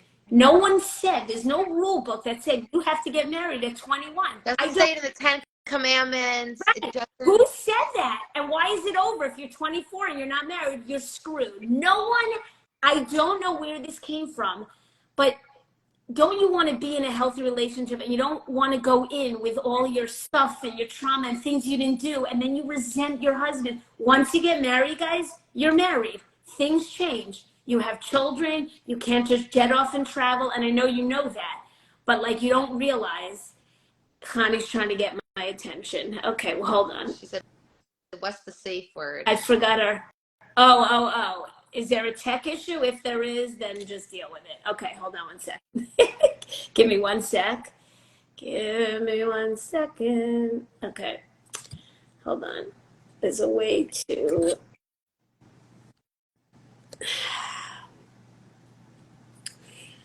One minute. Okay, I can't do it now, but it's all good. We're all good. We're fine? I know. Yeah, okay. We're fine. We're all good. It was a little technical issue. Just live your best life. I know it's very hard to be religious. This is not the life that I thought I would be living, but I'm doing the best I can with what I'm given without being angry all day that I'm not married. How much can I be angry? I'm angry. I am. And it's upsetting that the anger goes with, let me drop Shabbos, let me drop kosher, let me drop this. It's so ridiculous that you get mad that, I know why, because you don't feel you fit in this system. So you think if you leave it, you'll find happiness. And a lot of people do. Do I look back and say I should have done things differently in my 20s, 30s? Absolutely. Knowing where I am now? Yeah. But I'm not angry at God. I know there's a plan. I don't know why. I don't think I'll ever understand it. I hope I just find love in life, whether it's, thank you. I love what you said, that there's multiple ways to find love. And listen, your girlfriends are great, but it doesn't cut it all the time. You know what I mean? It's not, I think that it's not fair that because I'm a certain age or I fell into this situation, maybe because of my own things, I'm not taking, you know, there are reasons, but I don't get to love someone. I don't get someone to love me and feel that they want to come home to me because I'm this age. I get turned down because of A, B, and C. And I want a partner. I want to go to weddings with someone. I want to experience life with someone. It is very hard to come home and eat dinner by yourself every night. People don't realize it's very difficult to cook for one. And Shabbos is coming around again. And it's like, oh my God, you know, like, and again, for many, many, many years, I went to families. I slept by them for Shabbos. I went out. And thank you, couple of bashes. I love you guys. I love you guys. It's very hard with social media also. You see what everyone else has. And I know a lot of it is fake. But it is so hard seeing all these vacations and things. I know children are difficult. I have been a teacher for 25 years, but it, there is no replacing that feel. Nothing I do. People tell me get hobbies. I can sew and knit and play pickleball all day. Oh, please, yeah, It will not replace having someone in my life of course. to love and who has And my back. to be loved, to be loved, to be loved. That's the their thing. If marriage doesn't happen because I'm older and it's set in their ways and it's difficult, then I'll have a relationship for the next 20, 30, 40 years. It will look different, but I think the societal pressure, like I'm a very kind of person when someone tells me to do something, I don't want to do it, and I have to like go the other way. I think being told from the age of 18, this is what you're going to do. Come home. You're going to try to get married. You're going to get married. You're going to go out. You're going to get married. No one even said, what are you looking for? What do you want? They were just like, go. Your life to look like. No one said, what do you expect your life to look like when you get married? Go sit with a therapist at 19 and say what traits are important, what you love about yourself. I spoke to a guy and he even admits there is no education for men. They go right into it. They don't know how to be a husband. They're coming straight from their mother's house where everything is done. He's like, there needs to be education. And in many communities, the men are separate from the women. And all of a sudden, don't look at a woman. Don't look at a woman. 18. Look at a woman. Go get married. Go get married. They don't know how to talk to women. And it's just chaval that I think if there was just a pause a little bit without the fear of everyone not getting married so young, educate them from 19 to 20 with real information, not these college classes that tell you, okay, look nice for your husband on mikveh night, come home and just, do what he wants, have a happy marriage. We need real education about sex, about relationships, about finances, about giving each other space and independence and growing, and what happens if one of the people starts not being religious and has a midlife crisis. We don't just run and get divorced. What are your religious goals? What are your relationship goals? You're 19. Their babies are getting married. They look like they just had their bat mitzvah before, and there's no education, and they're scared to have an education kind of involving the outside world, but that's the problem. Yeah. I think it's very bad, and I applaud anyone living alone and going through the grind by themselves and being bored on Sunday when it's family day and they have nothing to do. My friends tell me they dread Sundays. Isn't that interesting? They dread it. Everyone's out, picnic this, little league this, and they're like, they have nothing to do. They're walking the streets of New York City. They're seeing everyone with the children on their shoulders. It's not. It's really. I mean, like I borderline when I say like miraculous. Again, in a community where you're surrounded by the complete opposite, it's miraculous that there are people that experience this pain so often and are such positive contributions to society while living this pain, while seeing what they don't have. It's not normal to be seen. I don't think it's physiologically normal. You're not supposed to live with constant pain. It's not. And then I said this on Meaningful People. I said you have to take into consideration, and then I have a question for you, that you have to exercise this openness that things can change, but you have to balance it with this safety and protection and low expectation that maybe things won't change. So you don't get too disappointed, but then you can't be bitter while exercising hope and acceptance and possible disappointment. And amongst all of that, trying to exercise that your life might change at any second, while if you're being told, like, wake up every day as if Yeshua Hashem K'Erev Ayin, your life could change in the blink of an eye, it's actually not very healthy in my personal opinion. You have to wake up, trying your best with what you have, focusing on what you have with what you have. I actually told a friend recently, I said, I realized that I talk to God all the time because because it's my inhaler, it's my oxygen, it's my life force. And I've realized realized that when I talk to him and when I pray, again, I said in the beginning, not formal prayer, personal prayer, I don't ask for the things I need the most, because I wouldn't be sane if I start off my day highlighting, this is what I don't have. I am going to have a mini Yom Kippur right now, tell you how much I need it, and then live on with my day. I can't do that. I can't.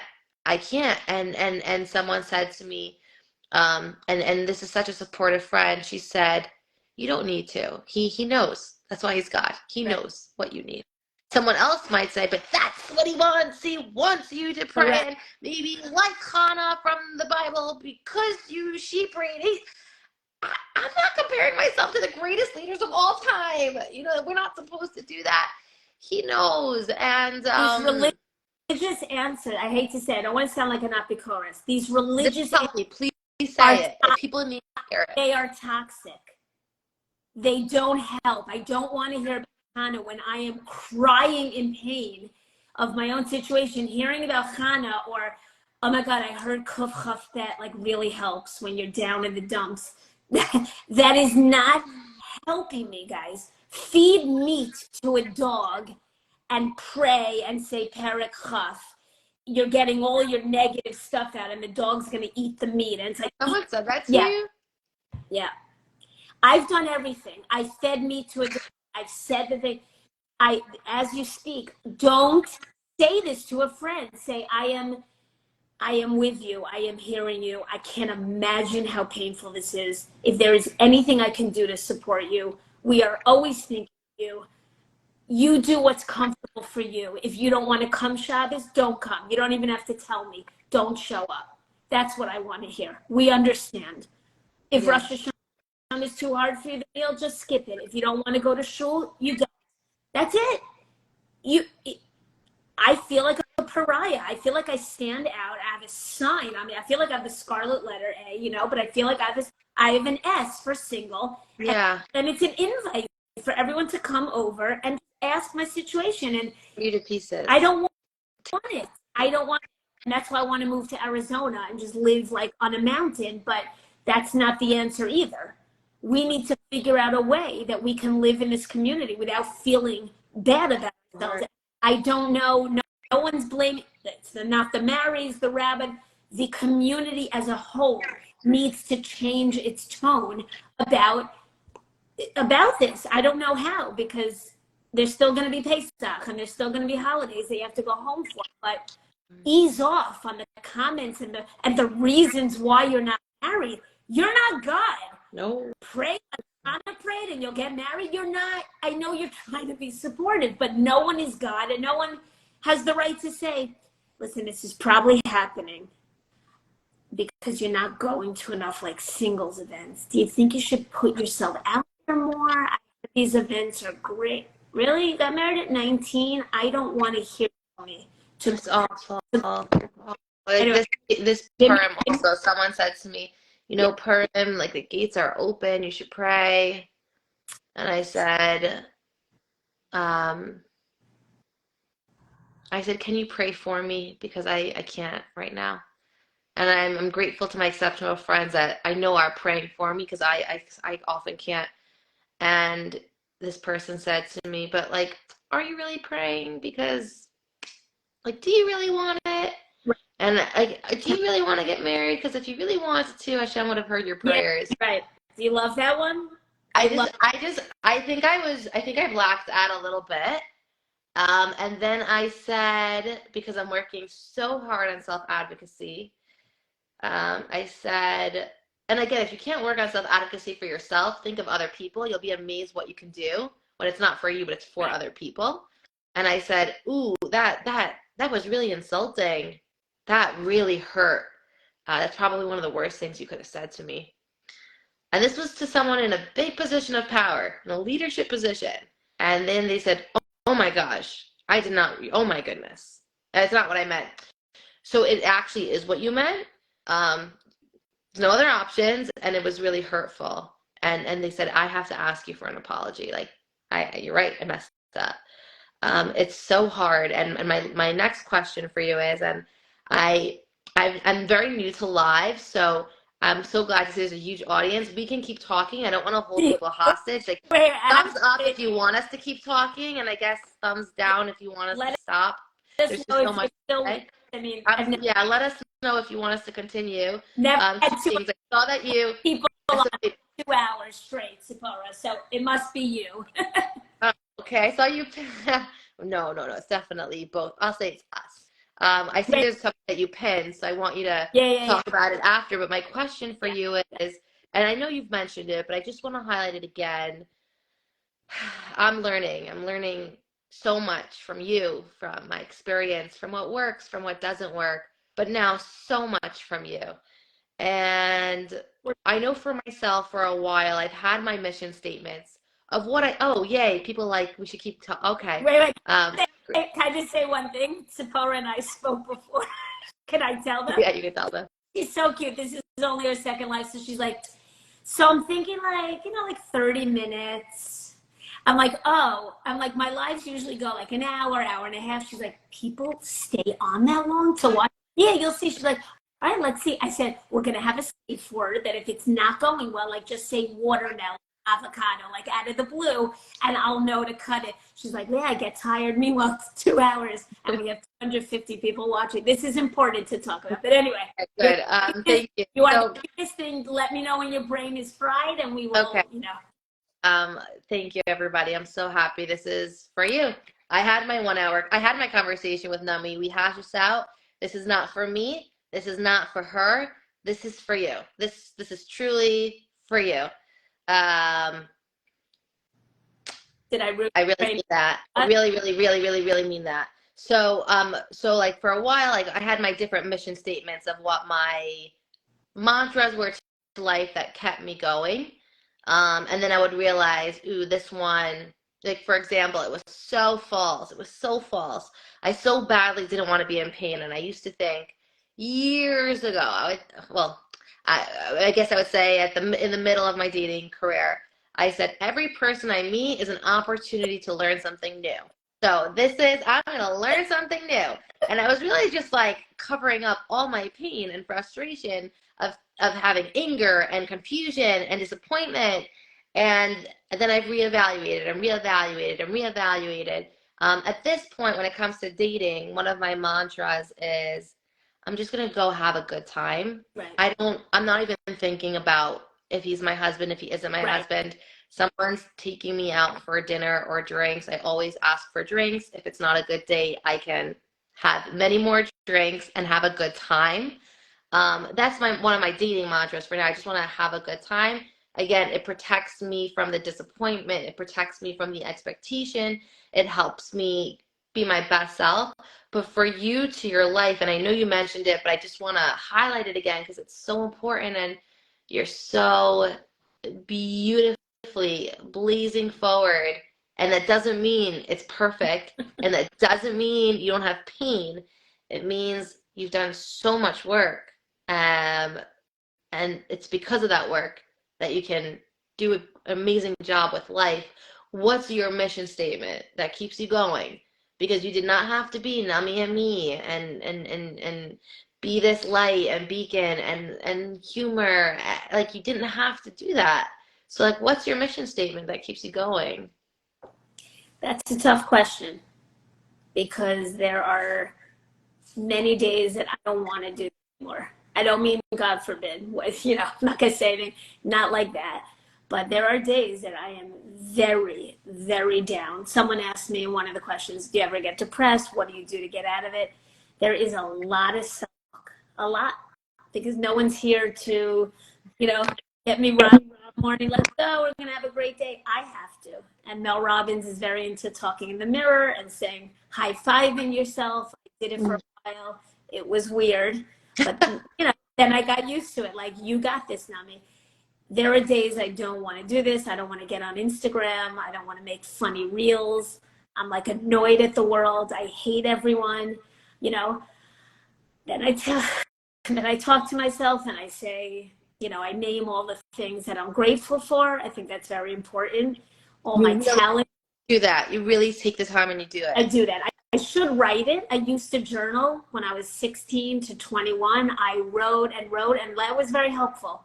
I often read my stuff from funny. It's funny how similar it is. 20.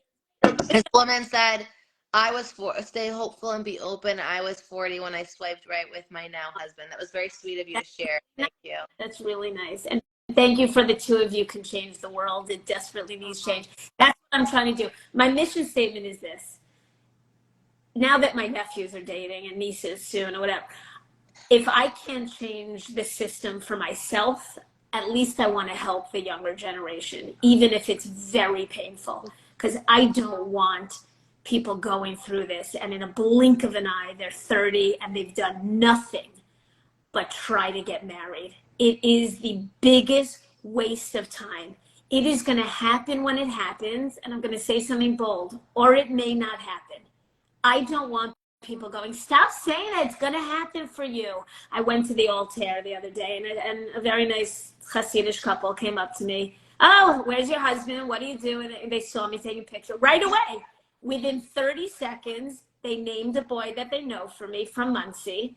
And I'm like, who is he? They're like, he's 34. I go, oh, I'm older than that. No, it's okay. We'll tell him you're 35.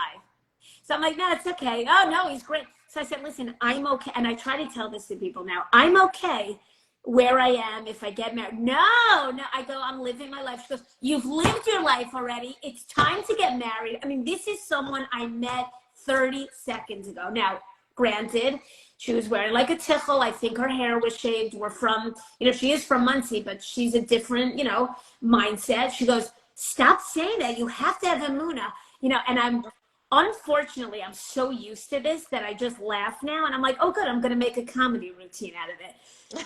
So wait, this was great. I go, oh, do you have a picture? Can we look him up? They whip out their flip phones and they say, no, we can't even look him up. So I say, oh, how am I going to know he is? No, just find him. Of course, they make me take my phone out. We look up his name. It says common is David Schwartz. And we look through all the David Schwartz. There's a guy with tattoos and a ripped body. And the Hasidic husband's like, no, that's not him. We were crying. Anyway, I said, thank you so much. She took my number. She goes, I'm going to think of you. I could just tell you are getting married very soon. I was People love. Can I just go swimming? Right. They love saying that. She left. She saw me the next day, whatever. The point is, I just want to live life and go swimming. And I don't want to be attacked every minute to get married. But what was the question? My mantra. Okay. Yeah, what's my mission statement that keeps you going? Statement. When things are not working for you, you have to pivot. You have to. It wasn't working for me anymore in New York. I had to come here. Was that hard for you? Very hard. I had friends. I had a thriving business. I was known as the birthday party entertainer, the Zumba instructor, the head of camp. That was who I was. I was making a lot of money for birthday parties, tutoring. I was in my zone. And I'm like, how am I going to go to Florida? I know they pay less. How am I going to start all over again with like no friends? I'm old already. I felt old. I'm like, I don't want to recreate my whole life. And guess what? It was the only way. I was so miserable in New York City that I bless Corona for happening just for me. I feel like Bishvili Nivra Olam, like Hashem did this as a sign. You need to get out of here. The crime increased. I was tripping over the homeless to get out of my apartment to go to work. I couldn't go on the subway. It was disgusting there. And I said, you know what? I've been wanting to do this move for a year or two. I'm done. Okay. Yeah, I'm leaving the Mecca of dating. Hashem knows my address. Yeah. If he wants me to find someone, it will happen.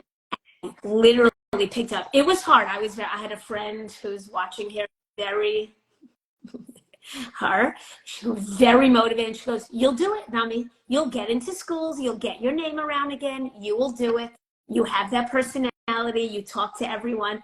I have to say, within a year and a half, I had 1 million friends. Everyone knew me. hiring me for birthday parties, doing my thing in 5 different schools. I was Zooming to New York still. They let me stay on music on Zoom. And oh, Danny, I love you. Thank you. The West Side's not the same. I had to leave the West Side. It was So, toxic for me. It was. so because you were so unhappy, that propelled you to take the brave steps to move. Yeah. So if someone's listening to this and they've been so unhappy and they've thought, oh, but I'll probably get married soon, so I don't want to move Right. yet. Your advice would be, you don't know when that will happen. You deserve to be happy. Be brave. It's scary. That's why most people don't do it. Very. You deserve a better life. Be brave. Pick up and move if that's what you need. And you did it a bunch of times. Bunch of times at 31, when everyone was living their life on the West Side and getting married, I said, I'm going to go lead Birthright. And then I stayed for a year. It was such a good experience. I wrapped up everything in New York and I said, guess what? I'm going to take Nami and me on the road. I did classes in Shari Chesed and all the places with the American women. And guess what? I did very well there. What happened was I ran out of money. You know, life is tough there. I also didn't have a lot of family there, but I met such incredible people. It was such an amazing time. I was singing on rooftops with my guitar. I was like leading concerts. I was just going to like festivals and things like I never would have done had I stayed in the grind of New York. New York it's rough, especially now. A lot of people have moved. A lot of people are just tired of it. The city was never me. I'm Muncie. I'm a country girl. Like I need beautiful flowers. So even when I'm down, I say, get out of bed. You know you're gonna feel better if you go outside. And I get my iced coffee, which makes me feel good, and I make myself go out to the beach to walk. And often I'm alone. I am alone a lot, and thank God I like my own company, but it gets Shabbos is very the thoughts in your head are like it's horrible. And unless you like to read or you have a lot of friends, Shabbos is very difficult. I do think about all the single people who are home. I do see you because I think about everyone on Shabbos. How difficult it is to make kiddush, eat challah. Last week I took a poll. It was like not very accurate because it was 2 hours before Shabbos, but I said, what are you doing this week for Shabbos? And one answer was, it's too hard for me, so I don't keep it. One was, I really don't like where I am and I'm stuck. One was, actually, thank God this week I solidified plans for myself. One is, I don't have plans. I'm still waiting to be invited. So last I checked it, 450 people had seen it. 16% had said, Shabbos is too hard, so I don't keep it. 16% of 450. It's a very large amount, and there's no judgment. There's just so much understanding. And I'm sure some people didn't click it because they were embarrassed. Oh, of course. Because you do see who voted, so I'm sure it's at least 20. Of course. And I think it was by the time I checked it, 30% or 40% that had said, I really don't like where I am. I'm stuck. And it's every week. It's hard. And you don't want to go, like my brother trying to start this initiative. He's wonderful in Hillside. He's trying to have single people over. You don't necessarily want to go to someone that you don't know and then sit there and get, I'm from Muncie. I'm a teacher. It's awkward. Here's the PDF of my life. Yeah. No, and then it's stuck. What you want is to have your own family. What do you want to do this week? I want to be surrounded by my husband and my children and invite other people. But that's not an option. So what are your options? I might have options and I don't even want them. That's what I want this week. It's so painful, and it's every single week. I don't know how anyone stays religious and single their whole life. I don't, and I don't know what's going to be, in life. Just Nami, your thought. You are literally speaking my exact thoughts and feelings. Thank you for your bravery. Thank you, Kaya Bell. I feel this is so important because it needs to be spoken about. We're not weak. We're not babies. We're not sensitive girls. We are making Shabbos alone every week. It's like, do you have books? Do you have your water on? Do you have food? And like, go out if you want to take a walk and you are alone. Everyone is in the park with their children and you are alone. And it's living on the west side was a little easier for me because I had a great singles crowd and we had Shabbos meals every weekend and that was fun for a few years.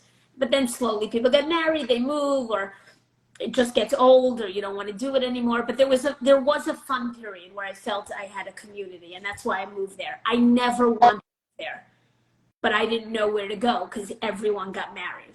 So, it's hard for people to go away every week and ask their married friends, can I come to you? Is this good? Is this good? Maybe you're catching them on a weekend that, they're not in Nida and they want to be alone, but they don't want to tell you because they feel bad. I mean, these are real things. And for us to have to ask, it's very hard. I don't like when people say you have an open invite. Why don't you just invite me and text me and say, we'd love to have Shabbos, It's not made for singles. It's not catered for us. You know what? I feel like... Oh, I can't hear you. Do you hear me? Make your sound a little. Can you hear me now? Yes. How about, is this good? Perfect. Okay. Someone wrote, "From life is not catered towards singles." I would like you to speak to that. And what's your advice if you're going to be in your 20s and 30s? How do you stay religious without being bitter? How do you contend with it? It's very funny because in response to that, I'll share. I'm an extrovert.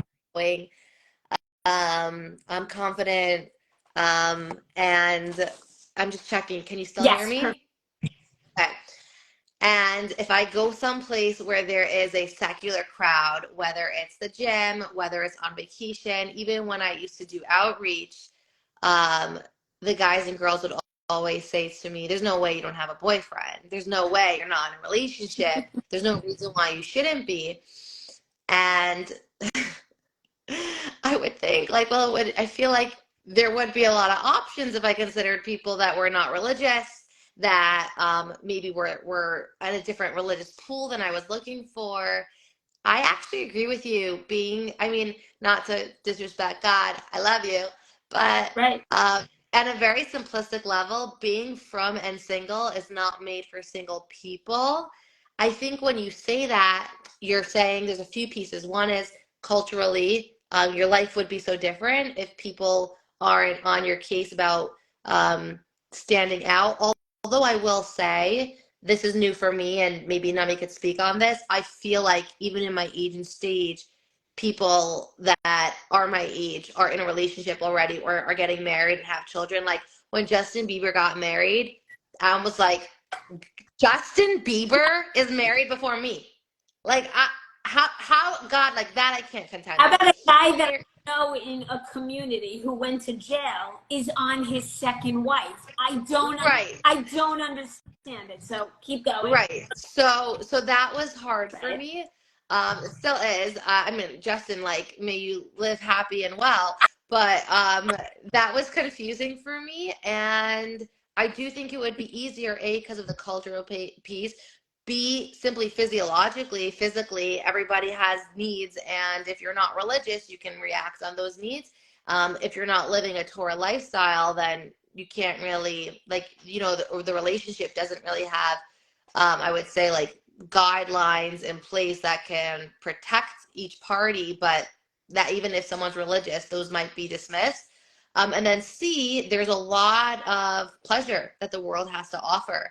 And if you're not, if you don't have any rules, then you can chase those. And those can make you feel better when you're feeling really down. So as someone that is Orthodox, as someone that is observant, I keep Shabbos, I keep kosher.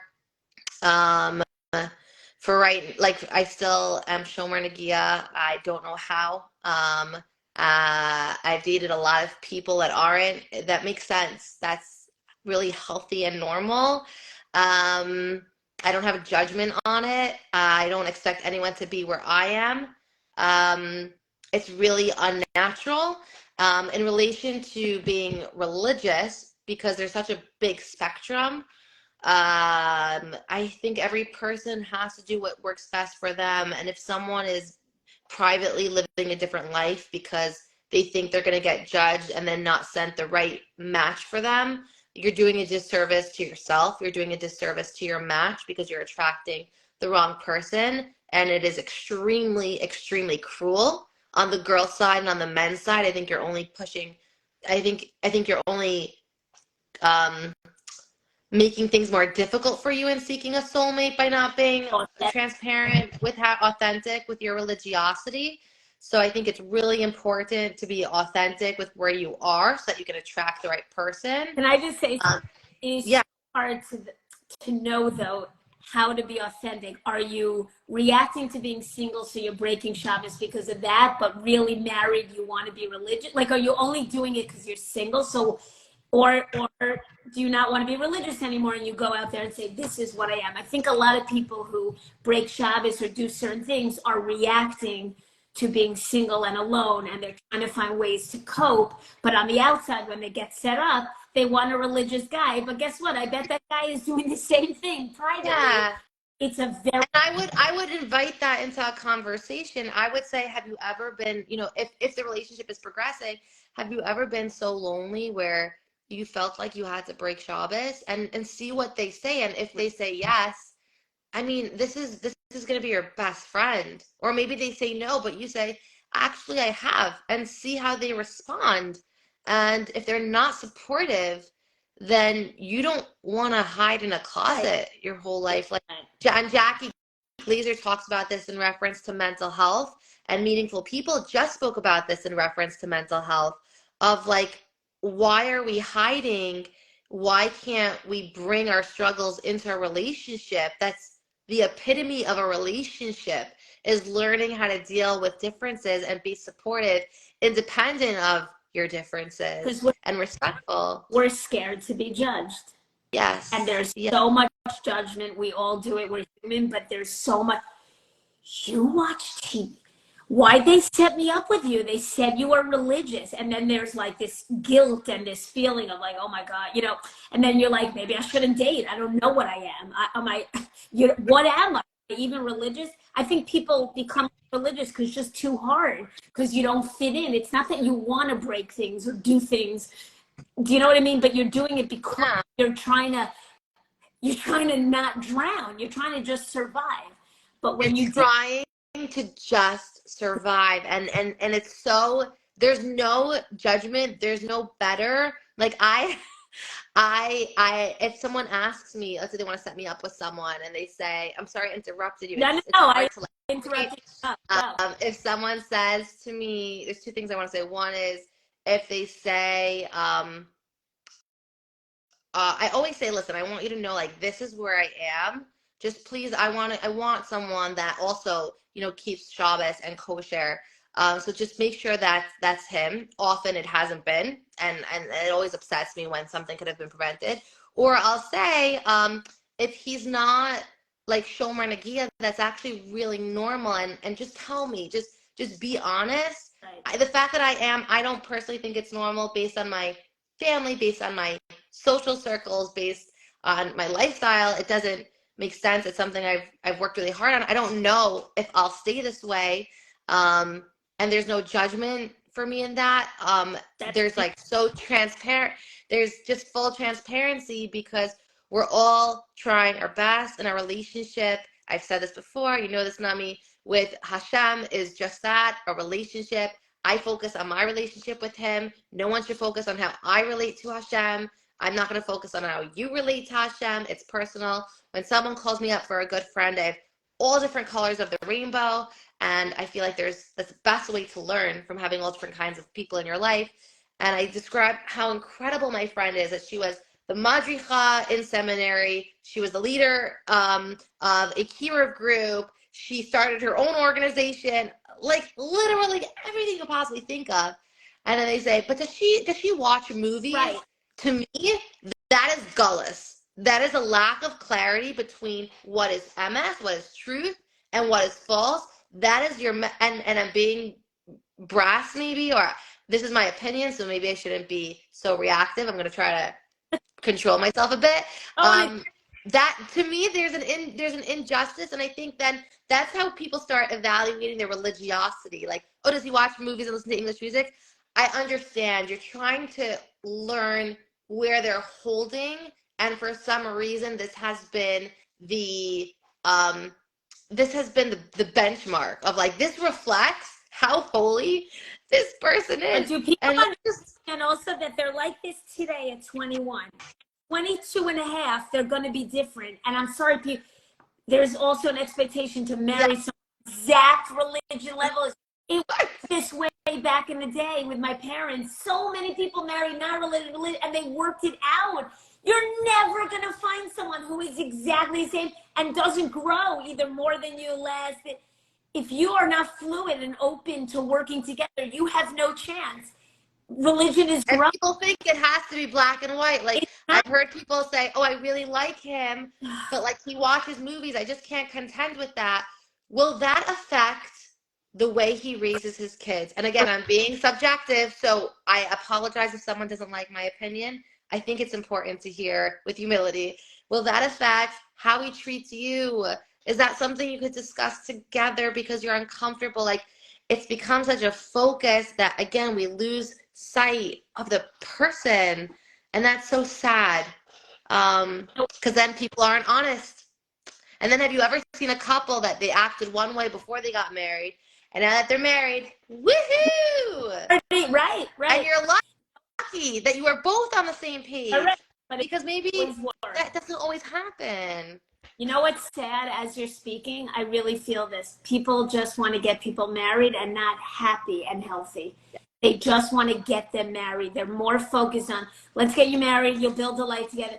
Why aren't you focused on your child's happiness, if they're safe, if they're okay, if they feel they can talk to this man, and vice versa? Why are we hiding mental illness? Why are we hiding that people are on pills and then they see it the first month and they get divorced? Why are people saying, well, sort it out after? There are so many problems with this system, and it is a system. You, when you're not Jewish, you can meet anyone on a train, at the roller rink, at roller skating, anywhere. And here, my pool now is like a drip. You know, the older and single are not normal because they've never been married and they get very weird. The divorce won't go out with me because I was never married. It's a chisaron. It used to be a good thing to not have a broken engagement divorce. Now it's working against me because number one, they think I'm weird. Number two, they think I want to get married tomorrow and lock them down because I'm so desperate. And three, they say, I don't want someone who has to learn how to be married. I want someone who's done it already and could, you know, just knows already. I spoke to a guy the other night. It was amazing. Spoke for half an hour. I was like, oh my God, he has like similar background. We were laughing. And then he's like, oh, so I see you have 4 children. I said, no, those are my nephews and nieces in the picture. The whole tone changed. And he's around my age.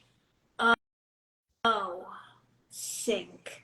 I'm like, and I knew what he would, oh, no, listen, I'm just more comfortable like dating people who had been married before. I said, why? I said, I'm about to actually go live with someone. I want to discuss this. He's like, no, because, you know, single girls want to have babies right away and they just want to like lock us down. And like, I am not rushing into anything the second time unless it is perfect. Okay. You wait for perfect. And number two, I don't want to marry someone who doesn't know what marriage is, and that will just be too hard of an adjustment. I said, isn't anyone you marry like going to be an adjustment if you Brady Bunch it and have your kids together with that? No, it's just they understand. It's just easier. So I said to myself, okay, we're the same age, similar age. I'm willing to take on his 3 snotty, disgusting children who probably like leave their clothes everywhere. And move, and you know, I'm open to that. I don't have an ex-husband, ex-in-laws, financial debt, the baggage, and he won't go out with me? Are you kidding me? It angers me because I can't even get a divorce guy now because they want to. So let me tell you, so you want to marry a 32-year-old divorced girl who's been married 10 years in an abusive marriage with 4 children, fought the whole time, hated her husband, finally got out, has a terrible divorce. They can't be in the same room, but she was married before, so she gets it. I said, I get it because, family members have gone through this, but it frustrates me. I can't even get in the door with someone who I got along with. All he sees is, she wasn't married. There's probably something wrong with her, and it's not going to work. I just know. I, I, I just can't win. Young people look at me, and my age want to feel. So that's the frustration with me. I feel that there is a very small dating pool, and it's really like a drip in a sink, and people are telling me, start dating not Orthodox, not Jewish, not this. It's sad that I have to become less religious to find someone. Maybe I want to be religious. Maybe that's what's sad to me, that it's such a rigid square. And he has issues. He's missing out. I mean, I am willing to work with him and his children. Obviously. It's none of my thing. I mean, can I ask you a question if this is not too personal? Well, I will let you know after you ask. Okay, you don't have to answer.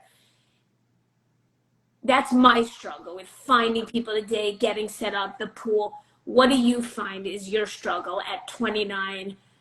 Is it that you didn't want to get married until now, and now you're looking? Are you finding you're getting weird matches? I want to know what is happening now in the ages 29 to 34.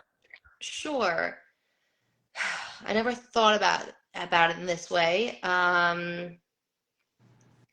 One challenge is I feel like I keep on getting suggested to the same people that weren't a good fit the first time, the second time, or the third time, which is concerning because it makes my brain think, oh, these are all the people that are left, and they're not a good fit for me. I could have dated them. I could not be attracted to them. There could be very clear details that are non-negotiable that they have. It seems to be, and I don't know if you've experienced this, the same people that I already said no to, and I know it's not a good fit, and maybe I even gave it a shot and then said, why did I do this? I should have trusted my gut. I know it's not for me. Right. That's a big issue. Okay. Definitely, as I got older, got a lot of colorful suggestions and like a lot of disrespect. What do you mean? Why won't you go out with someone that's 10 years older than you, divorced with a 13-year-old? Right. Like, I don't understand why you wouldn't say yes to that. He's a doctor. First of all, you don't need to understand. Right. It's disrespectful. And like, to me, that seems very clear and obvious why I wouldn't be comfortable with that. So definitely have been getting more unusual suggestions with the expectations that I should accommodate them. And I know, like you said, in your gut, I know what I want. And I strongly believe, especially after getting assessed by professionals, because it's always great to rule it out. Like, I just want to make sure it's possible there's something wrong. Just tell me, this is what I think, this is why I think it, this is how I feel. And they've all said, no, like you're a healthy person, you're doing things right. I know what I need, and I strongly believe for anyone listening that if you have a need and it's a healthy need, and it's a need that you're looking for in a partner, I believe I have that need because God put someone out there that's going to fulfill that need for me. Otherwise, why did he make it? And I'm not saying I love your post looking for a sugar daddy. Sure, that'd be nice, but I'm not asking for things that are unreasonable. They're visceral needs. It's part of the puzzle. I don't have this and you have that, and that's why we work. And when I date people, I feel like it's so clear to me. I really don't want to spend another hour with you. How can I spend my whole life? And there are people that I go out with that I say, wow, you're a great person. It's been nice to spend a couple hours with you if we did it a couple of times, but I don't want to spend more time with you, not because there's something wrong with you, but because I feel in my bones we're not supposed to spend more time together. And if I agree to go out with you again, I don't want to talk to you. Right. Even if someone's a good person. So I feel like I haven't met the right person, which has brought a lot of frustration to a lot of people who feel there is a pool of excellent bachelors. There must be something wrong with you, Tzipora Grodko. because why can't you, again, make it work? And it I makes hate that term. I hate that term, make it work. I'm not going to act my whole life. I'm not going to put on an act in a marriage and make it work. That is a terrible line. I'm yeah, sorry. People have to stop saying that. You know, yes, marriage is what you think. It's not and the movie. You have to make it yes. work. You have to And just, someone wrote here, which is such a always spoken about, where's the line between saying this isn't for me and being right, picky? right. I say, and I still say it, and maybe I'll change. There is a time and place to be picky. If someone is starving at a wedding and they're on a diet, but they're starving and they're like, this is what's being served. No, you cannot be picky. You need to eat food. You should be picky with the most important decision in your life. Because, and this is what I feel, because there is someone out there for you. It's one person. It's not an outfit for a wedding that you'll wear for a few hours, and if you don't love it, it's fine. It's one person. It makes sense that it feels hard to find, that it feels like it doesn't exist, because our brain learns what we tell it. So if our brain sees that people out there aren't what we want, our brain says what you want doesn't Right. exist. Right. Because if I saw what I want, I would marry them. And it's one person. And it makes so much sense to me. And I think that in our insulated society, it's like, no, but there's options, and any of the options could work for you. Maybe for someone that maybe isn't in tune to you know, their needs. We'll put it that way. Maybe it's someone that just wants a companion. Right. Maybe it's someone that just wants a friend.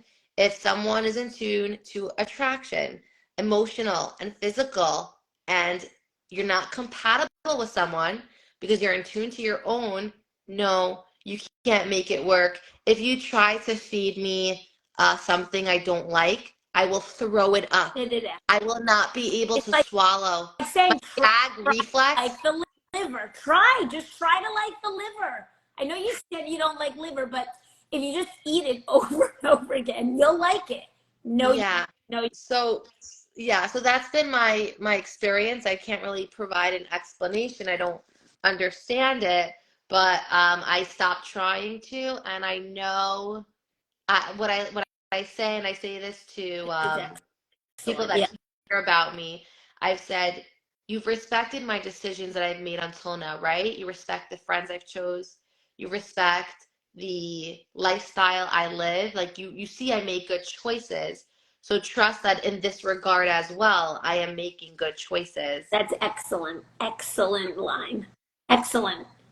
And it's as if no one trusts us. No parents, no shadchanim, no friend. You sure Again, you want that? That's what. living independently, look at what an amazing job you're doing, I'm doing, we're doing. But in this one area we can't. No, people just don't understand, and then it plants doubt in our heads, and we don't understand. And what did Tzipora ceramics say? There's a serious difference between making it work and working hard. Yes. Excellent, excellent. You have to want to choose them first and then work hard. You don't have to choose someone and make it work and force it. Again, I'm not a good actress. You will see if I'm happy, you will see if I'm not. I am not making something work from nothing just to be married and say, oh, now he's settled. Next person, let's focus on. So many people just want to see me married so that I'm settled and happy, but they don't realize I don't just want to get married. I want to find someone. Yeah, and in their defense, I think it's impossible for people to understand unless they have a close family friend or a close family member and they're humble enough to try to understand. I don't I don't I don't want to be hard on them, because I think for them it's like this. It's like going outside. It's like seeing a gorgeous day outside and the door is closed, and they're like, "Oh, I want to enjoy that." So they open the door, they step outside, they take a deep breath of fresh air. They use their five senses to smell the flowers, to see the sunshine, to hear the birds, to touch nature. And they're like, "Oh, why don't you just open the door like it's right here?" Because for them, it was so easily accessible. They can't understand. I get it. And I want to just say, like, I understand that you can't understand, which is why I tell people, communicate it so that people can understand. I can't understand someone that unfortunately had to amputate a part of their Right. body.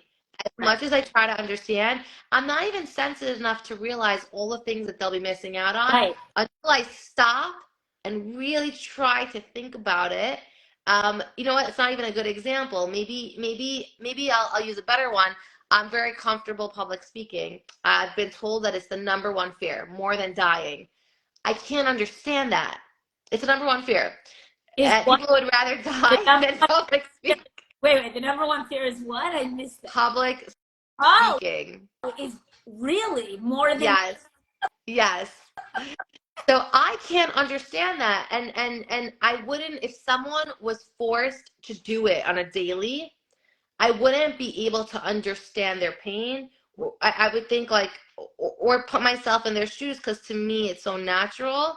People that have met the right person pretty easily, they just can't get it. And I don't want to be so harsh on them at all. I feel like it's ugly and it's not fair for me. I need to exercise humility. So anyone listening, I think collectively we need to exercise humility, but we also just, again, like, need to communicate so that people can improve. Right. This is amazing. So many people are writing amazing comments. Okay, it is 11:40, so we'll wrap it up in 1 minute, but there are 4 questions here. I'm going to take one or two and ask you, Tzipora, okay? Yeah, go ahead. You answered all my questions. Oh, good. Guys, this was amazing. Please keep going. About the dating system, it's broken. Okay. What advice do you have for people in their older 20s and 30s when no one is setting them up? And they just feel like, I'm working on myself, I'm doing everything I can. I don't know where to go. No one is setting me up. What should I do? You want me to go first? I'm gonna. Yeah. Oh, okay. Go ahead. So my advice is as follows. I've been taught and I've studied and I've learned that personal effort, is something that we're meant to do because we have free will and this is our life. But any form of effort that brings anxiety and stress and makes us not feel good is not hishtadlus, as we call it in Hebrew. It's not healthy effort. It's actually taking away God's control and saying, I believe that someone else or something else is controlling my future. So my response, my initial instinct is to feel like you don't need to do anything. I think the best investment in your personal effort is to focus on being the healthiest, happiest, strongest, boldest, most freaking beautiful version of yourself. I think the healthier you are, the more likely you are to attract that person because it's the right time. I think the illusion that we need to see more people, go to more weddings, be out there, as people like to say. People always say to me, maybe you should be out there. I have ran programs in New Zealand, Australia, Hawaii, Israel, LA. I have worked on Pesach programs in Arizona, in Florida, in Mexico. I have joined strangers on social justice missions in Thailand, in Peru. I have been to a lot of places. I feel like God's almost holding back my person because it's not the right time. So my feeling, and people can disagree, is the belief that we have to do more and see more and pray more. I think that's an illusion. I think based on our human limitation of what we understand God's in control of, I think we feel better doing. If it feels better for you to do something because naturally, scientifically, like we're again, we have the illusion that we're in control of our results. If it feels better, download a dating app. You can ask someone for a list of 2 matchmakers that they respect, that are builders, if that feels better for you, but God doesn't need your help. I think focusing on your happiness and development is the best thing you can do. But if it feels better for you to take action, then explore some options that are accessible. That's just my feeling. Right. No, it's a great answer. I don't have much to add except do things that you love doing that bring out. If you want to play piano and you're 35, take piano Yeah. lessons. Do stuff. You know what I mean? Like I took a stand-up comedy class. It was great. There were no Jews. It was like me and like 15 people. It was like my own thing every Tuesday night. And I loved it. And then we put on like a performance at the end. I think one of my friends came and watched, but like it felt like, ooh, I'm going on this little adventure that's like just for me. Yeah. And it's not going to help you meet, you're not meeting a guy. And listen, if we weren't Jewish, I would say go to things that you enjoy doing.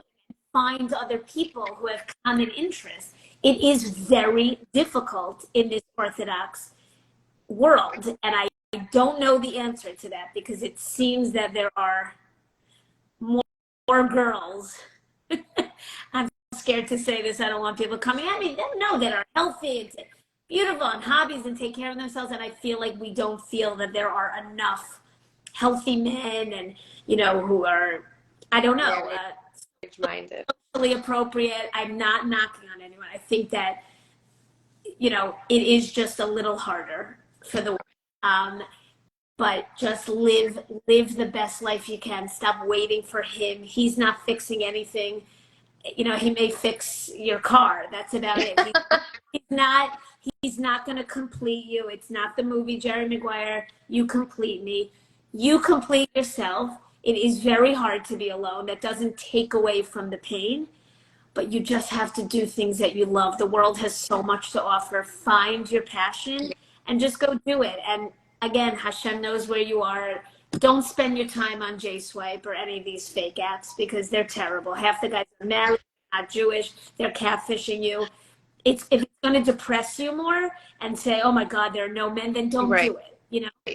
So, you know, just live your life, have supportive friends. But it's not easy. But know that it's okay to be sad and feel the pain, simchas, and around children. And I really hope for everyone that their time will come, that they meet the person that's right for them. And if not, that they'll find happiness in other ways. I am just trying to live my life down here in Florida the best that I can and do things that I love. Opportunities are opening up with like Instagram and collabs, and this would never have happened. And now you're like too famous. I'm really, you're like, I want a mailed autograph that I can sell and make some money off of. Really not. But I never would have met people like Tzipora. I never would have spoken about this 3 years ago because this was shameful. It felt very embarrassing. And with the help of Tzipora and other people are now reaching out and want to speak, I too would like to continue this mission to just help people. If I know anyone, I'm happy to like help you. I do meet a lot of people here, more women than men. I'm just being honest. I would love someone to contact me with like a pool of great guys because I know amazing women both in real life and here. But just keep living your life. Reach out anytime. Follow Tzipora. She's incredible. She is on a mission. If you want her to come to your community, someone already asked, by the way, if they can call you and you can go to their shul. It's in the city. I said, absolutely. She is incredible. And just let's get this community aware that it's time to change the narrative about people who aren't married yet. We're still people. There's nothing wrong with us. We just didn't get married yet. We didn't find anyone. It's not that we're not lovable or we don't. We are heroes. We are heroes. That song is someone wrote where the shadchanim are the heroes of, you know, the system. We are the heroes for getting up every day and continuing to live this life that really is meant to live with someone and share and all these things, but we continue to persevere. We are the heroes, and you guys are amazing, and we love you, and we're here for you. Reach out to Tzipora or myself, and we will do this again. Seeing a lot of thanks for doing this live. It's validating. Please do this again. We can make this a monthly thing with a different topic. Tzipora will be all over Instagram.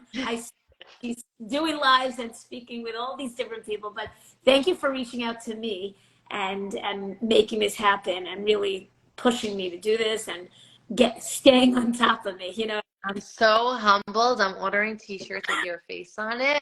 I'm letting you know in advance so you don't get caught off guard. I'm a huge fan. I'm a huge fan, Nami. Wow. Wow. I think you're incredible, and what you're doing will change lives, and we are paving the way. Together. And more women have to speak out, and this needs to be brought to every community, and it's important. I just want to thank you again, Nami. When I spoke to Nami about this, she was like, so like, what do you have in mind? Because I don't really do this. This isn't my style. I'm like funny and I'm real, but like we don't get all deep and dirty. And I appreciate you being very brave and sharing everything. I wouldn't reach out to you if I didn't think that everything you had to share was so beautiful, because it would be awkward. People listening would be like, yikes, this turned into group therapy, uncomfortable. You are such a healthy, beautiful person, and we are so lucky that we got to see you tonight. So thank you. You're amazing. Right back at you, and I hope that you just continue together. Can we fist pump right now? Of course. Fist pump to changing history. Everyone here, you're all a part of it. So everyone fist pump to changing history. You're all part of the team. I see your names. I see your names. You are part of the team. Consider yourself onboarded. You know, I want to see fist pumps. Maybe we could go on tour together across the United States. Like Trey Kennedy. Yes. I am not kidding. This is going to be big. Everyone fist pump. We're in this together. We need you guys. Spread the awareness. Follow me. Follow Tzipora. We're going to have big things coming. I think Tzipora, we're definitely going to have to do this again. And I have never had 250 people engaged for 3 hours. Tzipora was so nervous. We would run out of things, or people would leave at the 30-minute mark. It was so like, you don't really know my lives, but let's see how this goes. She's so cute.